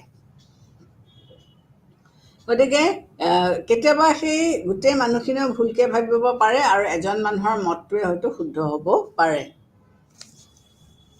তাৰোপৰি তেওঁ কি কৈছে যে সংখ্যাগৰিষ্ঠৰ স্বেচ্ছাচাৰী শাসনক সমৰ্থন কৰা নাছিলে। মিলে কোনো কাৰণতে সংখ্যাগৰিষ্ঠৰ স্বেচ্ছাচাৰী শাসনক তেওঁ সমৰ্থন কৰা নাছিলে। তেওঁৰ মতে সংখ্যাগৰিষ্ঠসকলে তেওঁলোকৰ সিদ্ধান্ত সংখ্যালঘিষ্ঠসকলৰ ওপৰত জাপি দিবলৈ চেষ্টা কৰে। মিলে কৈছিল যে যিসকল মেজৰিটি, সেই মেজৰিটিয়ে বহুত সময়ত কি দেখা গৈছে যে তেওঁলোকৰ যিটো মতামত, তেওঁলোকৰ যিটো অপিনিয়ন, সেইটো তেওঁলোকে মাইনৰিটিজখিনিৰ ওপৰত জাপি দিবলৈ চেষ্টা কৰে। গতিকে এনে কৰিলে তেতিয়া কি হ'ব, ব্যক্তিত্ব প্ৰকাশৰ বিষয়ত বাধাৰ সৃষ্টি কৰিব। যেতিয়া মেজৰিটিয়ে তেওঁলোকৰ মতামত মাইনৰিটিৰ ওপৰত জাপি দিব, তেতিয়াহ'লে ব্যক্তিত্ব প্ৰকাশত ই ডেফিনেটলি এটা হেম্পাৰ কৰিব। তেওঁৰ মতে সংখ্যাগৰিষ্ঠৰ সমৰ্থন লৈ চৰকাৰে সংখ্যালঘুৰ ওপৰত তেওঁলোকৰ সিদ্ধান্ত জাপি দিবলৈ চেষ্টা কৰাটো উচিত নহয়। গতিকে মিলে কি ক'ব বিচাৰিছে যে যিসকল মেজৰিটি ছাপোৰ্ট পাই পেলাই চৰকাৰ গঠন কৰিলে, তেওঁলোকে মাইনৰিটিজৰ ওপৰত তেওঁলোকৰ মতামত জাপি দিয়াটো একেবাৰে অনুচিত। অৰ্থাৎ মিলে সংখ্যালঘুৰ স্বাৰ্থ ৰক্ষাৰ ওপৰত গুৰুত্ব দিছিলে। গতিকে আনহাতে আমি ক'বলৈ গ'লে এইটোৱে ক'ব পাৰিম যে মিলে যিসকল মাইনৰিটিজ, সেই মাইনৰিটিজসকলৰ স্বাৰ্থ ৰক্ষা কৰাৰ ওপৰত তেওঁ গুৰুত্ব দিছিলে। মিলে তেওঁৰ স্বতন্ত্ৰতাৰ ধাৰণাৰ লগত কিছুমান বিষয় জড়িত কৰি তুলিছিলে, যেনে যিসকল লোকে নিৰ্দিষ্ট কিছুমান গুণ আছে, তেনে লোকেহে স্বতন্ত্ৰতাৰ ব্যাপক অৰ্থ বুজিব পাৰিব। মিলে কিছুমান কথা কৈছিলে যে তেওঁ কি কৈছিলে যে যিসকল মানুহৰ বিশেষ কিছুমান গুণ আছে, সেই মানুহসকলেহে স্বতন্ত্ৰতা কি সেইটো বুজিব পাৰিব, সকলো মানুহে বুজি নাপায়। যিসকল লোক মানসিকভাৱে উন্নত নহয়, তেওঁলোকৰ ক্ষেত্ৰত স্বতন্ত্ৰতাৰ ধাৰণা প্ৰযোজ্য নহয়। গতিকে মানুহে স্বতন্ত্ৰতা ভোগ কৰিবলৈ হ'লে কিছুমান বিশেষ সুবিধা তেওঁলোকৰ হাতত থাকিব লাগিব বা কিছুমান বিশেষ গুণ তেওঁলোকৰ হাতত থাকিব লাগিব। যাৰ হাতত এই বিশেষ গুণবিলাক নাই তেওঁলোকে সেই স্বতন্ত্ৰতাটো ভোগ কৰিব নোৱাৰে। সেইকাৰণে তেওঁ কি কৈছিলে, যিসকল বৰ্বৰসকলৰ শাসন কৰে তেনে সেইসকলে কি কৈছে, স্বেচ্ছাচাৰী শাসক হিচাপে নিযুক্তি শাসন হিচাপে তেওঁলোকে বিবেচনা কৰিছিলে। গতিকে যিসকল বাৰ্বেৰিয়ানছ আছিলে ধৰা, সেইসকলে তেওঁলোকৰ যিটো শাসন চলাইছিলে সেইটো চবৰে ওপৰত তেওঁলোকে জাপি দিছিলে। বাকীসকল মানুহে কি বিচাৰিছিলে, কেনেকৈ বিচাৰিছিলে সেইটো তেওঁলোকে ভবা নাছিলে। গতিকে এনে চৰকাৰৰ উদ্দেশ্য যদিও শাসিতসকলৰ উন্নতি সাধন কৰা হয়, কিন্তু আচলতে তেওঁলোকে সেইটো কেতিয়াও কৰিব নোৱাৰে। যিসকলে স্বেচ্ছাচাৰী হিচাপে শাসন চলাই নিজৰ মতামত আনৰ ওপৰত জাপি দিয়ে, সেইসকলে কেতিয়াও লোকৰ উন্নতিৰ কথা চিন্তা কৰিব নোৱাৰে। এই ক্ষেত্ৰত আমি ক'ব পাৰোঁ যে তেওঁৰ এই যুক্তিৰ জৰিয়তে ইংৰাজসকলে উপনিৱেশক শাসন কৰাৰ তেওঁ যথাযথতা স্বীকাৰ কৰিছিলে। মিলে নিৰ্বাচিত প্ৰতিনিধিসকলক স্বাধীনভাৱে মত প্ৰকাশ কৰাৰ অধিকাৰ মানি লৈছিলে। মিলে কি বিচাৰিছিলে যে যিসকল প্ৰতিনিধিয়ে তেওঁৰ নিৰ্বাচিত যিসকল প্ৰতিনিধি আছিলে, স্বাধীনভাৱে মত প্ৰকাশ কৰাৰ অধিকাৰ কৈছিলে, যে যিসকল নিৰ্বাচিত প্ৰতিনিধি তেওঁলোকৰতো নিজৰ এটা মত আছে। গতিকে তেওঁলোকে নিৰ্বাচিত হ'ল কাৰণে তেওঁলোকে এটা স্পেচিফিক ভাৱধাৰাৰ মাজেৰে তেওঁলোকৰ মতামত প্ৰকাশ কৰিব লাগিব, এইটো তেওঁ বিচৰা নাছিলে। তেওঁৰ মতে প্ৰতিনিধিসকলে নিজৰ নিজৰ সমষ্টিৰ লোকক প্ৰতিনিধিত্ব কৰে যদিও, তেওঁ কি ক'ব বিচাৰিছিলে যে প্ৰতিনিধিসকলে নিজৰ নিজৰ সমষ্টিক প্ৰতিনিধিত্ব কৰে যদিও তেওঁলোকৰ সমষ্টিৰ লোকৰ জনমতকে বিধানমণ্ডলত দাঙি ধৰাটো উচিত নহয়। তেওঁলোকে এটা এৰিয়া ৰেপ্ৰেজেণ্ট কৰিছে ঠিকেই, কিন্তু সেই এৰিয়াটোৰ মানুহখিনিয়ে কি বিচাৰিছে সেই মতামতটো তেওঁলোকে সংসদৰ মজিয়াত দাঙি ধৰাটো উচিত নহয়। ব্যক্তি হিচাপে এই প্ৰতিনিধিসকলৰ কি আছে, তেওঁলোকৰ নিজৰ কিছুমান জ্ঞান আছে। এজ এন ইণ্ডিভিজুৱেল এই ব্যক্তিসকলৰ নিজৰ কিছুমান জ্ঞান আছে, তেওঁলোকৰ অভিজ্ঞতা আছে আৰু চিন্তা শক্তি আছে। গতিকে তেওঁলোকে স্বাধীনমুখে তেওঁলোকে কিছুমান ৰাজনৈতিক আৰু সামাজিক সমস্যা সমাধানৰ কাৰণে প্ৰতিনিধিসকলক স্বাধীনভাৱে নিজৰ মত প্ৰকাশ কৰিবলৈ দিয়াটো উচিত বুলি মিলে কৈছিলে। যে এটা সমষ্টিক তেওঁলোকে ৰেপ্ৰেজেণ্ট কৰিছে ঠিকেই, কিন্তু সেই ৰেপ্ৰেজেণ্টেড এৰিয়াটোৰ ব্যক্তিসকলে কি ধৰণে ভাবিছে, এই ৰেপ্ৰেজেণ্টেটিভসকলেও যে সেই একেধৰণে ভাবিব লাগিব তেনেকুৱা কোনো কথা নাই। তেওঁলোকৰ নিজৰ নিজৰ মত এটা আছে, তেওঁলোকৰ নিজৰ নিজৰ অভিজ্ঞতা আছে। গতিকে সেই মত অভিজ্ঞতা প্ৰয়োগ কৰি পেলাই তেওঁলোকে নিজৰ মতামতটো তেওঁলোকে দাঙি ধৰিব পাৰিব লাগিব। অকল জনমতৰ মতটোৱেই যে তেওঁলোকৰে মত সেইটো ক'লে তেওঁলোকে নহ'ব, নিজৰ পৰিচয়টো তেওঁলোকে দিব পাৰিব লাগিব। মিলে ব্যক্তি স্বাধীনতাৰ ওপৰত গুৰুত্ব দিছিলে ঠিকেই, কিন্তু সামাজিক নীতি নিয়ম আৰু দেখাচাৰ আদিকো তেওঁ বিশেষ গুৰুত্ব দিছিলে। তেওঁ ব্যক্তি স্বাধীনতাৰ ওপৰতো পৰম্পৰাগতভাৱে চলি অহা যিবিলাক লোকাচাৰ, যিবিলাক দেখাচাৰ, এইবিলাকৰ ওপৰতো তেওঁ গুৰুত্ব দিছিলে। প্ৰাচীন কালৰ পৰা প্ৰচলিত আমাৰ যিবিলাক দেখাচাৰ আছিলে সেইবিলাকৰ বিষয়ে তেওঁ উল্লেখ কৰিছিলে। তেওঁৰ মন্তব্য কৰিছিলে যে স্বতন্ত্ৰতাৰ ভোগৰ কাৰ্যই যদি নিজৰ উপকাৰ নকৰে আৰু আনৰ অন্যায় কৰে, তেতিয়াহ'লে সমাজে এনে অধিকাৰ ভোগৰ বিষয়ত বাধা আৰোপ কৰাটো উচিত। গতিকে তেওঁ কি ক'ব বিচাৰিছিলে যে স্বতন্ত্ৰতা অধিকাৰ বা ভোগ কৰিবলৈ যাওঁতে যদি আনৰ উপকাৰ নকৰে বা নিজৰো অন্যায় কৰে, তেতিয়াহ'লে তেনে স্বতন্ত্ৰতা ভোগ কৰাৰ কোনো অধিকাৰ নাই। মিলৰ মতে ৰাষ্ট্ৰীয় স্বাৰ্থ ৰক্ষা কৰাত ব্যক্তি স্বাধীনতাই বাধাৰ সৃষ্টি কৰিলে তেনে কামত বাধা দিয়াটো উচিত। গতিকে মিলে কি ক'ব বিচাৰিছিলে যে ৰাষ্ট্ৰীয় স্বাৰ্থ ৰক্ষা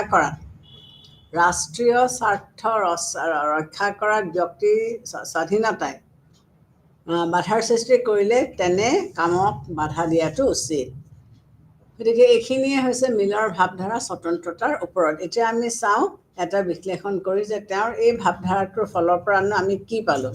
মিলৰ মতে ব্যক্তি স্বাধীনতাৰ ধাৰণা সকলো বয়সৰ লোকৰ ক্ষেত্ৰত প্ৰযোজ্য নহয়। মিলে স্বতন্ত্ৰতাক বা ব্যক্তি স্বাধীনতাক সকলো লোককে উপভোগ কৰিবলৈ তেওঁ দিব খোজা নাই। তেওঁ কি ক'ব বিচাৰিছে যে কম বয়সীয়া যিসকল ল'ৰা ছোৱালী আছে, এই ল'ৰা ছোৱালীবোৰৰ ওপৰত স্বতন্ত্ৰতা ধাৰণাটো প্ৰযোজ্য নহয়। কাৰণ তেওঁলোকে যিকোনো তেওঁলোকে কি কৰিব মানে আনৰ যত্নৰ যেতিয়ালৈকে আনৰ যত্নৰ তলত থাকে, যেনেকৈ ধৰা সৰু ল'ৰা ছোৱালী এটাই নিজৰ কাম কাজবিলাক তেওঁলোকে কৰিব নোৱাৰে, মাক বাপেকৰ ওচৰৰ নিয়ন্ত্ৰণ মাক বাপেকে যেনেকৈ বুজাই দিয়ে, যিটো ভাৱধাৰা তেওঁলোকৰ আগত দাঙি ধৰে সেইখিনিয়ে মাক বাপেকে লয়। ভাল বেয়া উচিত অনুচিত চিন্তা কৰাৰ তেওঁলোকৰ ক্ষমতা নাথাকে। যিটো মুহূৰ্তলৈকে তেওঁলোকক এই সৰু সৰু ল'ৰা ছোৱালী যাৰ নিজৰ মত নাই, মাক বাপেকৰ মতে তেওঁলোকৰ মত বা তেওঁলোকে ভাল বেয়া ভুল শুদ্ধ এইটো বিবেচনা কৰিব নোৱাৰে, তেনেলোকৰ ওপৰত স্বতন্ত্ৰতা জাপি দিয়াৰ তেওঁ কোনো যুক্তি নেদেখিব। তেওঁলোকক স্বতন্ত্ৰতা দিয়াৰ তেওঁ কোনো মানে মিল লক্ষ্য পাতি নহয়। মিলে এনে যুক্তিৰ সত্যতা তেওঁ কি কৰিছে যে মিলৰ এনে যুক্তিত সত্যতা আছে যদিও পিছপৰা শ্ৰেণীৰ লোক আৰু অনুন্নত জাতিৰ পিছপৰা যিসকল লোক আছে বা অনুন্নত যিসকল জাতি আছে লোক আছে তেওঁলোকৰ ব্যক্তি স্বাধীনতাৰ পৰা বঞ্চিত কৰাৰ যুক্তি গ্ৰহণযোগ্য নহয়। গতিকে মানে এটা ষ্টেজত সৰু ল'ৰা ছোৱালী বুলি ক'লে এটা ষ্টেজলৈকে ল'ৰা ছোৱালীয়ে যিটো শুদ্ধ যিটো ভুল সেইটো তেওঁলোকে বিবেচনা কৰিব নোৱাৰে বা তেওঁলোকে সেইটো ভাবিব নোৱাৰে। গতিকে তেওঁলোকক বাধা দিয়া হৈছে। তেনে ক্ষেত্ৰত কিন্তু পিছপৰা যিসকল লোক আছে বা যিসকল অনুন্নত লোক আছে সেই শ্ৰেণীৰ লোকসকলকো তেওঁলোকৰ নিজৰ স্বাধীনতাৰ পৰা বঞ্চিত কৰাটো কিন্তু উচিত নহয়। মিলৰ মতে পিছপৰা শ্ৰেণীৰ লোকৰ কাৰণে স্বেচ্ছাচাৰী শাসনে হৈছে উপযুক্ত। মিলে কি ক'ব বিচাৰিছে যে যিসকল পিছপৰা শ্ৰেণীৰ লোক আছে তেওঁলোকৰ কাৰণে কিন্তু এটা ষ্ট্ৰং শাসনৰ প্ৰয়োজন। গতিকে তেওঁ সেই লোকসকলক স্বেচ্ছাচাৰী শাসনৰ দ্বাৰা শাসিত কৰিলেও তেওঁ সেইটো ভুল বুলি নকয়। এই ক্ষেত্ৰত মিলে কি কৈছিলে যে যিসকল লোকে নিজৰ প্ৰগতিৰ পথত আগবঢ়াই নিব পৰা নাই, মিলে কি ক'ব বিচাৰিছে যে যিসকল লোকে নিজৰ প্ৰগতিৰ পথত আগবাঢ়ি যাব পৰা নাই তেওঁলোকৰ ক্ষেত্ৰত ব্যক্তি স্বাধীনতা ধাৰণা প্ৰযোজ্য নহয়। গতিকে যিসকলে নিজক আগবঢ়াই নিব পৰা নাই সেই লোকসকলক তেওঁলোকক স্বতন্ত্ৰতা দি লাভ নাই, কাৰণ তেওঁলোকে প্ৰগতিৰ পথত আগবাঢ়িব পৰা নাই। অনুন্নত অৱস্থাত থকা সময়লৈকে কোনো এজনৰ অকাবৰ নাইবা চালিমানৰ শাসনত তেওঁলোকৰ তলত থকাই ভাল। গতিকে যেতিয়ালৈকে নিজৰ দায়িত্ব তেওঁলোকে নিজেই ল'ব নোৱাৰে তেতিয়ালৈকে তেওঁলোকে কাৰোবাৰ অধীনত থাকি পেলাই তেওঁলোকৰ আণ্ডাৰত থাকি কাম কৰাটোৱে তেওঁক কৈছিল যে শুদ্ধ। মিলৰ মতে এনে যুক্তিৰ জৰিয়তে উপনিৱেশসমূহৰ ওপৰত ব্ৰিটিছ চৰকাৰৰ শাসনৰ সমৰ্থন তেওঁ জনাইছিলে। গতিকে সমালোচকসকলে কি ক'ব বিচাৰিছে যে মিলৰ এই যিটো ভাৱধাৰা যে যাৰ নিজৰ কেপাচিটি নাই নিজকে আগবঢ়াই নিবলৈ, গতিকে সেই মানুহখিনিক স্বতন্ত্ৰতা দিব নালাগে আৰু তেওঁলোকক এটা ষ্ট্ৰং শাসনৰ মাধ্যমত ৰাখিব লাগে। গতিকে এইটোৰ দ্বাৰা মিলে এয়াই বুজাব বিচাৰিছে যে তেওঁ ইনডাইৰেক্টলি ব্ৰিটিছ উপনিৱেশক তেওঁ ছাপোৰ্ট কৰিছিলে, তেওঁ সমৰ্থন কৰিছিলে। যে যিবিলাক অনুন্নত বা পিছপৰা দেশ আছে তাত যিসকল মানুহ আছে সেই মানুহবিলাকে নিজকে আগবঢ়াই নিব নোৱাৰে বা নিজৰ উন্নতি সাধন তেওঁলোকে কৰিব নোৱাৰে। গতিকে এইবিলাকক এটা ষ্ট্ৰং চৰকাৰ দৰকাৰ। গতিকে তেওঁ ইনডাইৰেক্টলি আমাৰ যিবিলাক কলনিয়েল ৰুল আছিলে সেই কলনিয়েল ৰুলক তেওঁ ছাপোৰ্ট কৰিছিলে। মিলে আৰু এটা কথা কৈছিল যে সভ্যতাৰ পথত মানৱ জাতি আগবাঢ়ি যাবলৈ হ'লে চিন্তা আৰু মত প্ৰকাশৰ বিষয়ত স্বাধীনতা থকাটো অতি উচিত। যে মিলে কি ক'ব বিচাৰিছিলে যে উন্নতিৰ পথত মানৱ জাতি যদি আগবাঢ়ি যাবলৈ হয় তেতিয়াহ'লে তেওঁলোকে চিন্তা কৰাৰ আৰু মত প্ৰকাশ কৰাৰ অধিকাৰটো থকাটো অত্যন্ত প্ৰয়োজনীয়। এই ক্ষেত্ৰত তেওঁ দুটা কৈছিলে। এটা কৈছিলে কি যে কাৰ্য সম্পাদনৰ লিবাৰ্টি অফ একশ্যন, কাৰ্য সম্পাদনৰ লিবাৰ্টি অফ একশ্যন বিষয়ত তেওঁ এনে স্বাধীনতাক সমৰ্থন কৰিছিলে যে একশ্যন কৰিবৰ কাৰণে মানে সেই কেপাচিটিটো থাকিব লাগিব। আনৰ অন্যায় নকৰিলে কাৰ্য সম্পাদনৰ বিষয়টোত মানুহৰ স্বাধীনতা থকাটো উচিত। গতিকে যেতিয়ালৈকে মই লোকৰ অন্যায় নকৰোঁ, লোকৰ বেয়া মই অহিত চিন্তা নকৰোঁ, তেতিয়ালৈকে মই মোৰ হাতত স্বাধীনতা বা স্বতন্ত্ৰতা থকাটো দৰকাৰ। কোনো অধিকাৰকে চৰম অধিকাৰ বুলি ক'ব নোৱাৰোঁ, কোনো অধিকাৰেই চৰম অধিকাৰ হ'ব নোৱাৰে। কাৰ্য সম্পাদনৰ বিষয়ত সীমাবদ্ধতা থকাৰ নিচিনা চিন্তা আৰু মত প্ৰকাশৰ বিষয়টো সীমাবদ্ধতা থকা উচিত। ইনফেক্ট তেওঁ কি ক'ব বিচাৰিছে কিছুমান নিৰ্দিষ্ট নীতি নিয়মৰ আৰু সীমাবদ্ধতাৰ মাজতহে ব্যক্তিত্বৰ ভোগ কৰিবলৈ চেষ্টা কৰা উচিত। যে কিছুমান ব্যক্তি এজনে তেওঁৰ ব্যক্তিত্ব ভোগ কৰিবলৈ হ'লে কিছুমান এটা গণ্ডিৰ ভিতৰত কৰিব লাগিব, অবাধ হৈ তেওঁ স্বতন্ত্ৰতা ভোগ কৰিব নোৱাৰে। গতিকে লিমিটেশ্যনছ থাকিব আৰু সেই লিমিটেশ্যনছটোৰ ভিতৰত বা গণ্ডিটোৰ ভিতৰতহে তেওঁ স্বতন্ত্ৰতা ভোগ কৰিব পাৰিব।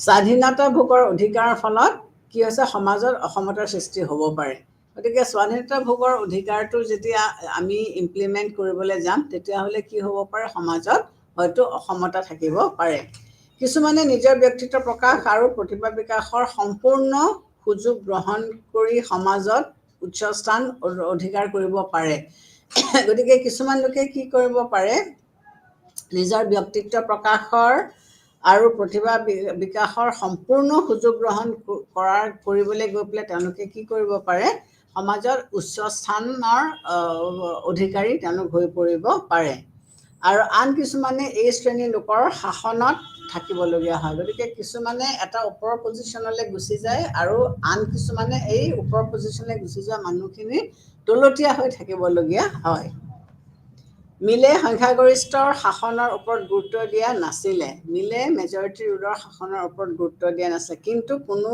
ধৰণৰ শাসনে স্বশাসনতকৈ ভাল হ'ব নোৱাৰে সেইটোও তেওঁ কৈছিলে যে কোনো ধৰণৰ শাসনে স্বশাসনতকৈ ভাল হ'ব নোৱাৰিব সেয়ে তেওঁৰ এই দৃষ্টিভংগীৰ পৰা বিচাৰ কৰিলেও মিলৰ স্বাধীনতাত সীমাবদ্ধতা দেখা যায় গতিকে মিলৰ এই দৃষ্টিভংগীটোৰ পৰা যদি আমি বিচাৰ কৰোঁ তেতিয়া আমি কি দেখিবলৈ পাওঁ যে তেওঁ কিছুমান সীমাবদ্ধতাৰ কথা তেওঁ কৈছিলে বাৰ্কে মিলক অসাৰ স্বাধীনতা বা এম্পটি লিবাৰ্টি আৰু বিমূৰ্ত ব্যক্তি এবষ্ট্ৰেক্ট ইণ্ডিভিজুৱেল পৃষ্ঠপোষক হিচাপে অভিহিত কৰিছিল বাৰ্কাৰে তেওঁ কি কৈছিলে যে তেওঁ এজন এম্পটি লিবাৰ্টি বা তেওঁ এজন এবষ্ট্ৰেক্ট ইণ্ডিভিজুৱেল এই বুলিহে তেওঁ কৈছিলে মিলে স্বতন্ত্ৰতাই যে বাধাহীন স্বতন্ত্ৰতাক নুবুজায় মিলে কি ক'ব বিচাৰিছিলে যে স্বতন্ত্ৰতা মানে বাধাহীন স্বতন্ত্ৰতাক নুবুজায় আৰু কিছুমান ব্যক্তিয়ে লগ হৈ যে সমাজ নহয় এই বিষয়ে চিন্তা কৰা নাই গতিকে তেওঁ এই ধৰণেও কৈছিলে যে কিছুমান ব্যক্তিক লৈ পেলাই যে এখন সমাজৰ সেইটো তেওঁ কোৱা নাছিলে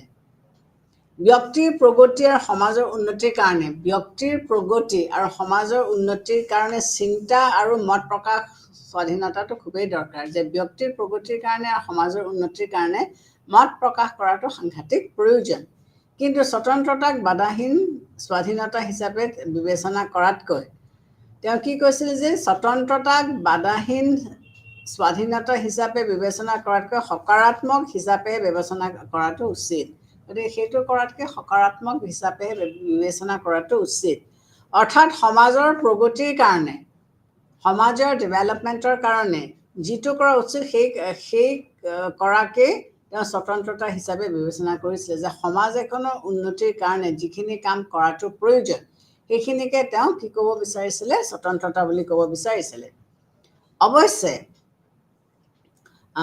বিপদজনক কাম কৰা বাধা দিয়াটো তেওঁ সমৰ্থন কৰিছিলে যে যদি কিবা এটা কামে সমাজৰ বিপদ আনে তেতিয়াহ'লে সেই কামটোক কিন্তু বাধা দিয়াটো মিলে ছাপোৰ্ট কৰিছিলে বিপদজনক দলং এখনৰ পৰা এখন পাৰ হোৱাত বাধা দিয়া যেনেকৈ তেওঁ কৈছিল যে এখন দলং খুবেই ৰিস্কি হৈ আছে কোনোবা মানুহ যদি পাৰ হৈ থাকিলে তেওঁ টুপুককৈ পানীত পৰি যাব পাৰে সেইটো তেওঁ জীৱনৰ কাৰণে এটা প্ৰব্লেম হ'ব পাৰে গতিকে তেনেকুৱা কাম কৰাত মানুহজনক বাধা দিব পৰা যায় গতিকে তেওঁ সেইটোক উচিত বুলি কৈছে তথাপিও স্বতন্ত্ৰতাৰ প্ৰকৃত অৰ্থত তেওঁ বিচাৰ কৰা নাছিলে গতিকে তেওঁ সেইটোক কৈছিলে যে সেই মানুহজনৰ সেইফালেদি পাৰ হৈ যোৱাটোৰ স্বতন্ত্ৰতা বা অধিকাৰ আছে কিন্তু সেই অধিকাৰটো যদি বিপদাপন্ন হয় তেতিয়াহ'লে তেওঁক সেইটো বাধা দিব লাগে গতিকে গ্ৰীণৰ স্বতন্ত্ৰতাৰ ধাৰণাৰ ওপৰতহে অধিক গুৰুত্ব দিয়া উচিত গতিকে গ্ৰীণে যিটো স্বতন্ত্ৰতাৰ বিষয়ে কৈছিলে সেইটোৰ ওপৰত বেছি গুৰুত্ব দিয়াৰ উচিত গ্ৰীণৰ মতে সমাজৰ মংগলৰ কাৰণে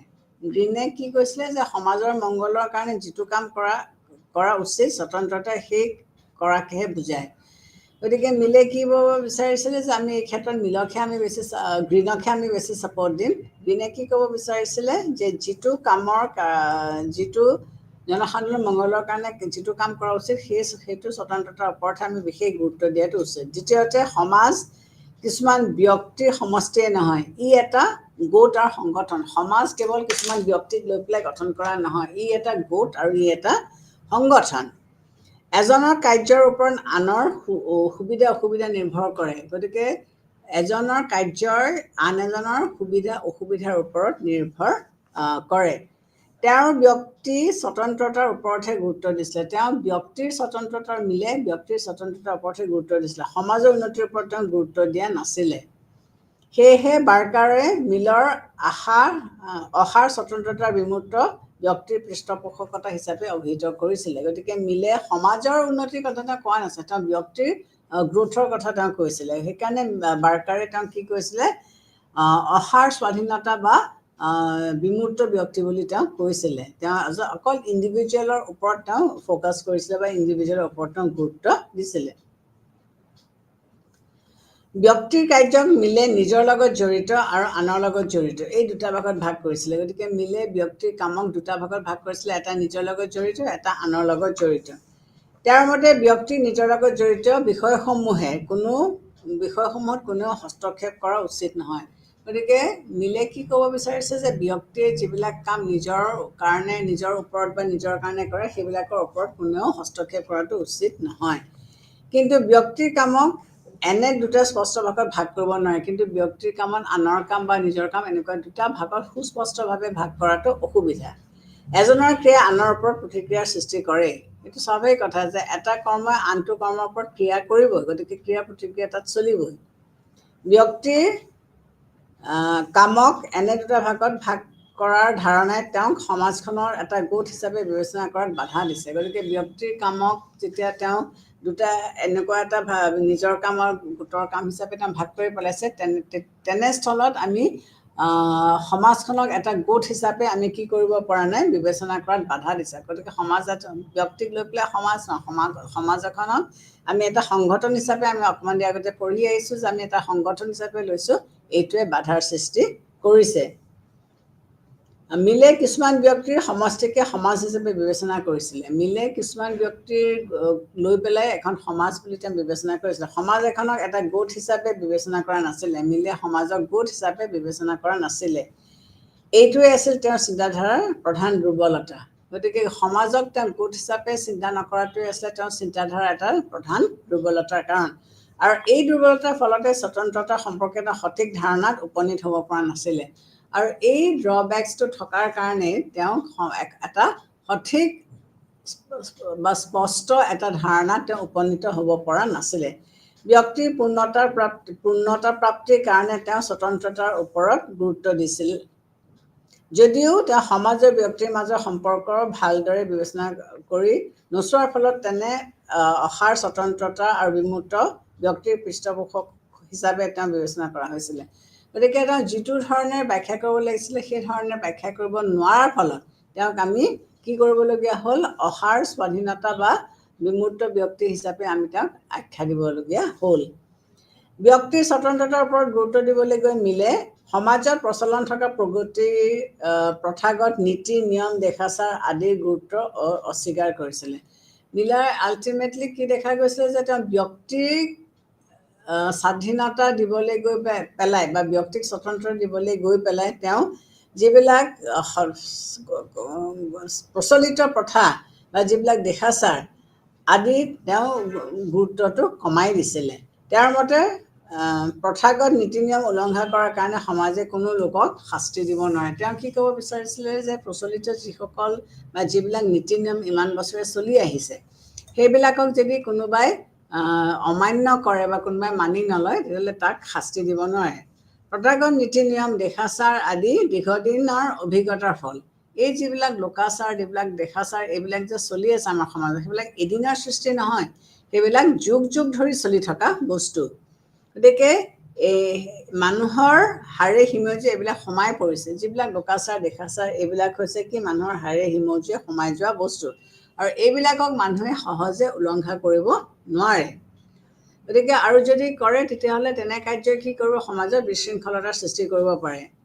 কিন্তু এইটো কথা মিলে মনলৈ অনাই নাছিলে যে যিবিলাক লোকাচাৰ দেখাচাৰ অত বছৰে যুগ যুগ ধৰি আমি মানি আহিছোঁ, এইবিলাকক যদি আমি হঠাৎ উলংঘা কৰি দিওঁ বা অৱহেলা কৰোঁ, তেতিয়াহ'লে চৰকাৰে বা কি হ'ব, সমাজ এখনত বিশৃংখলতাৰ সৃষ্টি হ'ব পাৰে। গতিকে ঠিক সেনেদৰে প্ৰত্যেক সমাজতে কিছুমান অনুষ্ঠান প্ৰতিষ্ঠান আছে, আৰু এই অনুষ্ঠান প্ৰতিষ্ঠানসমূহে সামাজিক জীৱনত গুৰুত্বপূৰ্ণ ভূমিকা গ্ৰহণ কৰে। গতিকে যেনেকৈ প্ৰচলিত নীতি নিয়মসমূহক আমি উলংঘা কৰিব নোৱাৰোঁ, তেনেকৈ প্ৰত্যেকখন সমাজতে কিছুমান অনুষ্ঠান প্ৰতিষ্ঠান আছে যিবিলাকে মানুহৰ জীৱনত অতীজৰে পৰা বহুত ধৰণৰ গুৰুত্বপূৰ্ণ প্ৰভাৱ পেলাই আহিছে। এই অনুষ্ঠান প্ৰতিষ্ঠানসমূহকো আমি কি কৰিব নোৱাৰোঁ, আওকাণ কৰিব নোৱাৰোঁ। এনে অনুষ্ঠান প্ৰতিষ্ঠানৰ গুৰুত্ব অস্বীকাৰ কৰা উচিতো নহয়। গতিকে এই অনুষ্ঠান প্ৰতিষ্ঠানবিলাকে যিবিলাকে ডাইৰেক্টলি হওক ইনডাইৰেক্টলি হওক আমাৰ জীৱনৰ ওপৰত যথেষ্ট প্ৰভাৱ পেলাই আহিছে, এইবিলাকক আমি আওকাণ কৰিব বা আওকাণ কৰাটো উচিত নহয়। মিলৰ চৰকাৰতকৈও সাংগঠনিক সিদ্ধান্তৰ প্ৰতি ভয় আছিলে। গতিকে মিলৰ সমাজতকৈও সংখ্যাগৰিষ্ঠৰ সিদ্ধান্তৰ ওপৰত ভয় আছিলে। মিলে চৰকাৰক যিমান ভয় কৰিছে তাতকৈ সংখ্যাগৰিষ্ঠৰ সিদ্ধান্তৰ ওপৰত তেওঁ বেছি ভয় খাইছে। তেওঁ কিয় ভয় খাইছে? তেওঁ বিশ্বাস কৰিছে যে সংখ্যাগৰিষ্ঠই তেওঁলোকৰ সিদ্ধান্ত সংখ্যালঘুসকলৰ ওপৰত জাপি দিব। মিলে এইকাৰণে ভয় কৰিছিলে যে সংখ্যালঘুটো কম, গতিকে সংখ্যাগৰিষ্ঠ লোকসকলে কি কৰিব, তেওঁলোকৰ সিদ্ধান্ত এওঁলোকৰ ওপৰত জাপি দিব। কিন্তু এইটো ধাৰণা গ্ৰহণযোগ্য নহয় যে সংখ্যাগৰিষ্ঠ লোকসকলে তেওঁলোকৰ মতামত সংখ্যালঘুসকলৰ ওপৰত জাপি দিব, এইটো গ্ৰহণযোগ্য নহয়। গণতান্ত্ৰিক দেশৰ বিধানমণ্ডলত আলোচনাৰ জৰিয়তে সিদ্ধান্ত গ্ৰহণ কৰা হয়। সাধাৰণতে এখন গণতান্ত্ৰিক দেশত কি হয়, আলাপ আলোচনাৰ মাধ্যমেৰেহে যিকোনো এটা সিদ্ধান্তত উপনীত কৰা হয়। এই সম্পৰ্কত সংখ্যালঘুসকলেও নিজৰ নিজৰ মত প্ৰকাশ কৰাৰ অধিকাৰ পাইছে। গতিকে সংখ্যালঘুসকলেও কেতিয়াও নিজৰ মত প্ৰকাশ কৰিবলৈ নিদিয়াকৈ তেওঁলোকক আমি ৰাখিব নোৱাৰোঁ। সেয়েহে কোনো এক শ্ৰেণীৰ লোকে আন এক শ্ৰেণীৰ লোকৰ ওপৰত সিদ্ধান্ত জাপি দিয়াটো উচিত নহয়। গতিকে কোনোবা এজন লোকে এজনৰ ওপৰত বা আন এজনৰ ওপৰত জাপি দিয়াটো উচিত নহয়। মিলৰ স্বাধীনতাৰ দৃষ্টিভংগীও নেতিবাচক। আনে কি কৰা উচিত নহয় সেই বিষয়ে তেওঁ সেই বিষয়ৰ ওপৰত তেওঁ গুৰুত্ব দিছে, কিন্তু কি কৰা উচিত সেই ওপৰত গুৰুত্ব তেওঁ দিয়া নাই। কি কৰিব নালাগে সেইটোৰ ওপৰত তেওঁ গুৰুত্ব ঠিকেই দিছে, কিন্তু কি কৰাটো উচিত সেইটোৰ ওপৰত তেওঁ কোনো গুৰুত্ব দিয়া নাই। মিলৰ স্বতন্ত্ৰতাৰ ধাৰণা স্পষ্ট নহয়। সমালোচকসকলে ক'ব বিচাৰিছে যে মিলৰ যিটো স্বতন্ত্ৰতাৰ ধাৰণা সেইটো স্পষ্ট নহয়। স্বতন্ত্ৰতাই বাধা নথকা অৱস্থাক বুজায় নে ব্যক্তিয়ে নিজৰ ইচ্ছামতে কাম কৰিব পৰা অৱস্থাক বুজায়, এই বিষয়ে মিল স্পষ্ট নহয়। গতিকে তেওঁলোকে কি ক'ব বিচাৰিছে যে যিটো স্বতন্ত্ৰতাৰ ধাৰণা সেইটো স্বতন্ত্ৰতাই বাধা নথকা অৱস্থাক বুজায় নে ব্যক্তিয়ে নিজৰ ইচ্ছামতে কাম কৰিব পৰা অৱস্থাক বুজায়, সেইটো বিষয়ে মিলে কোনো স্পষ্টভাৱে আমাক আভাস দিব পৰা নাই। গতিকে সেইকাৰণে কৈছে যে মিলৰ যিটো স্বতন্ত্ৰতাৰ ভাৱধাৰা সেইটো একেবাৰে সম্পূৰ্ণৰূপে স্পষ্ট নহয়। গতিকে এইখিনিয়ে হৈছে মিলৰ স্বতন্ত্ৰতাৰ ওপৰত ধাৰণা। এতিয়া আমি চাওঁ লাস্কিয়ে কি কৈছে। লাস্কিয়ে তেওঁ কেইবাখনো গ্ৰন্থ লিখিছিলে। সেই গ্ৰন্থকেইখনত তেওঁ নিজৰ যিটো ভাৱধাৰা লিবাৰ্টিৰ ওপৰত, সেই ভাৱধাৰাটো তেওঁ প্ৰকাশ কৰিছিলে। তেওঁৰ কিতাপকেইখন আছিলে অথৰ in modern state, grammar of politics আৰু লিবাৰ্টি ইন মডাৰ্ণ ষ্টেট। এই তিনিখন গ্ৰন্থত তেওঁ স্বতন্ত্ৰতাৰ বিষয়ে ভাৱধাৰা তেওঁ লিখিছিলে। লাস্কিৰ মতে স্বতন্ত্ৰতাৰ ধাৰণাটো সময়ৰ লগত সম্পৰ্ক। লাস্কিয়ে কি কৈছে যে স্বতন্ত্ৰতা বস্তুটো সময়ৰ লগত সম্পৰ্ক, গতিকে এইটো এটা ৰিলেটিভ সম্পৰ্ক। ঐতিহাসিক পটভূমিৰ পৰা যদি আমি ইয়াক বিশ্লেষণ কৰি চাওঁ তেতিয়াহ'লে সৃষ্টি হোৱা ক্ৰিয়া প্ৰতিক্ৰিয়াৰ লগত তেওঁ তিনিটা দিশৰ বিষয়ে স্বতন্ত্ৰতাৰ ক্ষেত্ৰত তেওঁ তিনিটা দিশ উল্লেখ কৰিছিলে। এটা হৈছে ব্যক্তিগত স্বতন্ত্ৰতা, প্ৰাইভেট স্বতন্ত্ৰতা বা প্ৰাইভেট লিবাৰ্টি, এটা হৈছে ৰাজনৈতিক স্বতন্ত্ৰতা, পলিটিকেল লিবাৰ্টি, আৰু আনটো হৈছে ইকনমিক লিবাৰ্টি। গতিকে এতিয়া লাস্কিয়ে কি কৈছে যে অধিকাৰৰ পৰাই স্বতন্ত্ৰতাৰ সৃষ্টি হয়, য'ত অধিকাৰ নাথাকে তাত স্বতন্ত্ৰতা থাকিব নোৱাৰে বা কেতিয়াও নাথাকে। লাস্কিয়ে তিনিটা কথা উল্লেখ কৰিছে। এটা হৈছে কি ব্যক্তিগত স্বতন্ত্ৰতা, এটা হৈছে কি আৰ্থিক স্বতন্ত্ৰতা, আৰু এটা হৈছে কি ৰাজনৈতিক স্বতন্ত্ৰতা। এতিয়া ব্যক্তিগত স্বতন্ত্ৰতা বা প্ৰাইভেট লিবাৰ্টি বুলি আমি যিটো কওঁ, এইটোৰ বিষয়ে তেওঁ কি কৈছে যে যিবোৰ বিষয়ে ব্যক্তিয়ে নিজে নিৰ্বাচিত কৰিব পাৰে। ব্যক্তিগত স্বতন্ত্ৰতা বুলি কওঁতে ব্যক্তিগত স্বতন্ত্ৰতা বুলি কওঁতে তেওঁ কি ক'ব বিচাৰিছে যে যিবোৰ বিষয়ত ব্যক্তিয়ে নিজে নিৰ্বাচিত কৰিব পাৰে আৰু যিবোৰ বিষয়ে অকল ব্যক্তিৰ নিজৰ ওপৰতহে প্ৰভাৱ বিস্তাৰ কৰে, তেনে বিষয়ক ব্যক্তিগত স্বতন্ত্ৰতাৰ অন্তৰ্ভুক্ত বুলি কোৱা হয়। যে যিবোৰ বিষয়বস্তু অকল ব্যক্তিজনেহে এনজয় কৰে, ব্যক্তিজনৰ নিজৰ বিষয়বস্তু, সেইবিলাককে তেওঁ প্ৰাইভেট লিবাৰ্টি বুলি কৈছে। ব্যক্তিগত স্বতন্ত্ৰতাৰ উত্তম উদাহৰণ হৈছে ধৰ্ম। ব্যক্তিগত স্বতন্ত্ৰতাৰ উত্তম এক্সাম্পল তেওঁ কি দিব বিচাৰিছে, তেওঁ ধৰ্ম বুলি কৈছে। ধৰ্ম বুলি কিয় কৈছে, যে ব্যক্তিয়ে নিজৰ অভিৰুচি অনুযায়ী ধৰ্ম গ্ৰহণ আৰু ধৰ্ম চৰ্চা কৰিব পাৰে। ব্যক্তিয়ে নিজৰ ইচ্ছা অনুযায়ী যেতিয়া ধৰ্ম গ্ৰহণ কৰিব বা ধৰ্ম চৰ্চা কৰিব, সেইটোৱে হৈছে তেওঁৰ চৰম স্বতন্ত্ৰতা। এজনৰ ধৰ্ম চৰ্চাই আন এজন ব্যক্তিৰ অধিকাৰত ভোগৰ বাধাৰ সৃষ্টি কৰিব নোৱাৰে। এজন ব্যক্তিয়ে যেতিয়া নিজৰ অভিৰুচি অনুযায়ী ধৰ্মৰ প্ৰচাৰ কৰে, সেইটোৱে আনক কিন্তু বাধা দিব নোৱাৰে।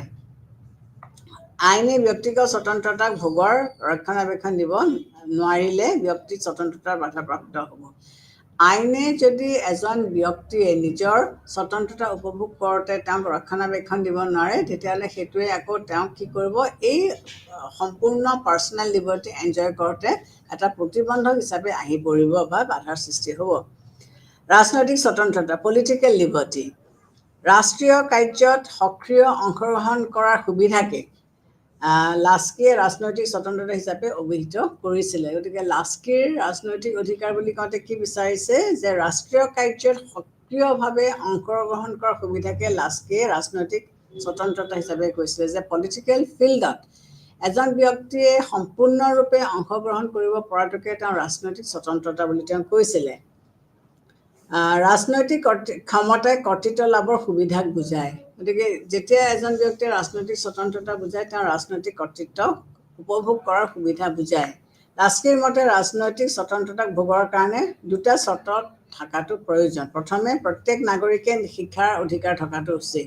গতিকে ৰাজনৈতিক স্বতন্ত্ৰতা ভোগ কৰিবৰ কাৰণে লাস্কিয়ে কি বিচাৰিছে, শিক্ষাৰ অধিকাৰ থকাটোৰ কথা কৈছিলে। শিক্ষাই মানুহৰ নিজৰ মনৰ প্ৰভাৱ প্ৰকাশ কৰাত সুবিধা দিয়ে। শিক্ষা থাকিলে মানুহে কি হয়, তেওঁলোকে পোহৰ দেখে। তাৰমানে মানুহে যিকোনো এটা পৰিৱেশ তেওঁলোকে বিশ্লেষণ কৰি চাব পাৰে। তেওঁলোকে ব্যক্তিয়ে নিজৰ সমস্যাৰ বাহিৰেও তাৰমানে কথাবিলাক বুজি পায়। নিজৰ সমস্যাৰ বাহিৰে তেওঁলোকে কি কৰিব পাৰে, সমাজৰ সমস্যাৰ কথাও তেওঁলোকে বিবেচনা কৰি চাব পাৰে বা তেওঁলোকে বুজি পায়। শিক্ষাই মানুহৰ মনবিলাক পোহৰ কৰি তোলে, ব্ৰড কৰি তোলে, আৰু প্ৰত্যেকটা বস্তুকে তেওঁলোকে কি কৰিব পাৰে, এটা মানে বেলেগ এটা দিশৰ পৰা তেওঁলোকে মানে পৰ্যবেক্ষণ কৰি চাব পৰা হৈ পৰে। তাৰোপৰি শিক্ষাই মানুহক নিজৰ যিখন সমাজত তেওঁ বসবাস কৰিছে, সেই সমাজখনেনো কেনেকুৱা ধৰণৰ সমস্যাৰ সন্মুখীন হৈছে সেইটোৰো মুখামুখি কৰি তোলে। যে এজন ব্যক্তিয়ে সমাজ এখনত থাকি পেলাই কি ধৰণৰ সমস্যাৰ সন্মুখীন হৈছে সেইটো তেওঁ ভালকৈ বুজি পায়। গতিকে তেওঁৰ প্ৰথমটো হৈছে কি, যে শিক্ষা লাগে।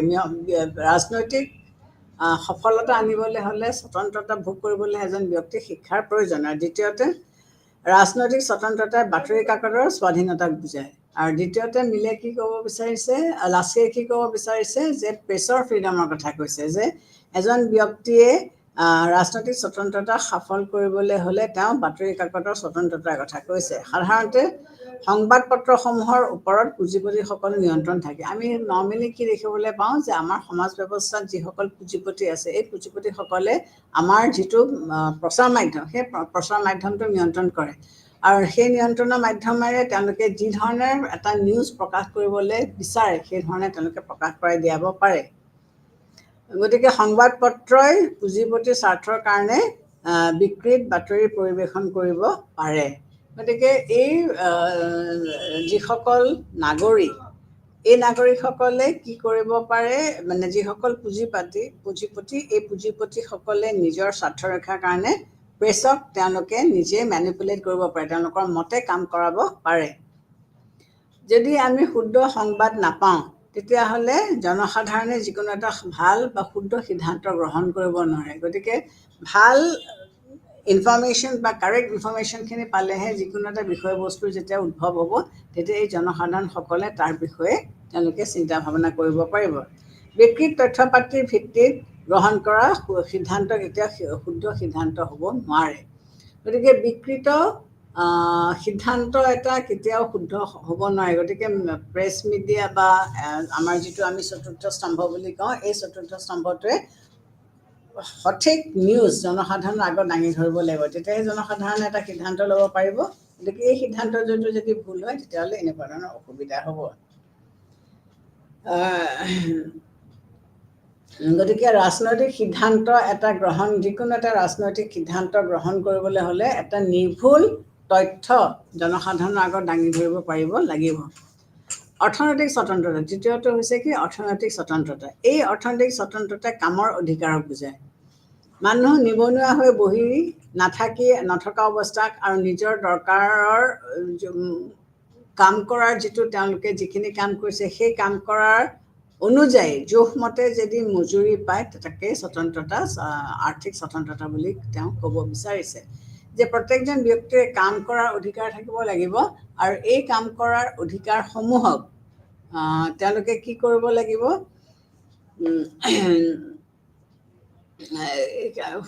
যিটো কাম কৰিছে তাৰ বাবদ যাতে তেওঁলোকে উচিত দৰমহা পায় উচিত মজুৰি পায় সেইটোৰ ব্যৱস্থা থাকিব লাগিব অৰ্থনৈতিক স্বতন্ত্ৰতা ভোগৰ কাৰণে শ্ৰমিকসকলে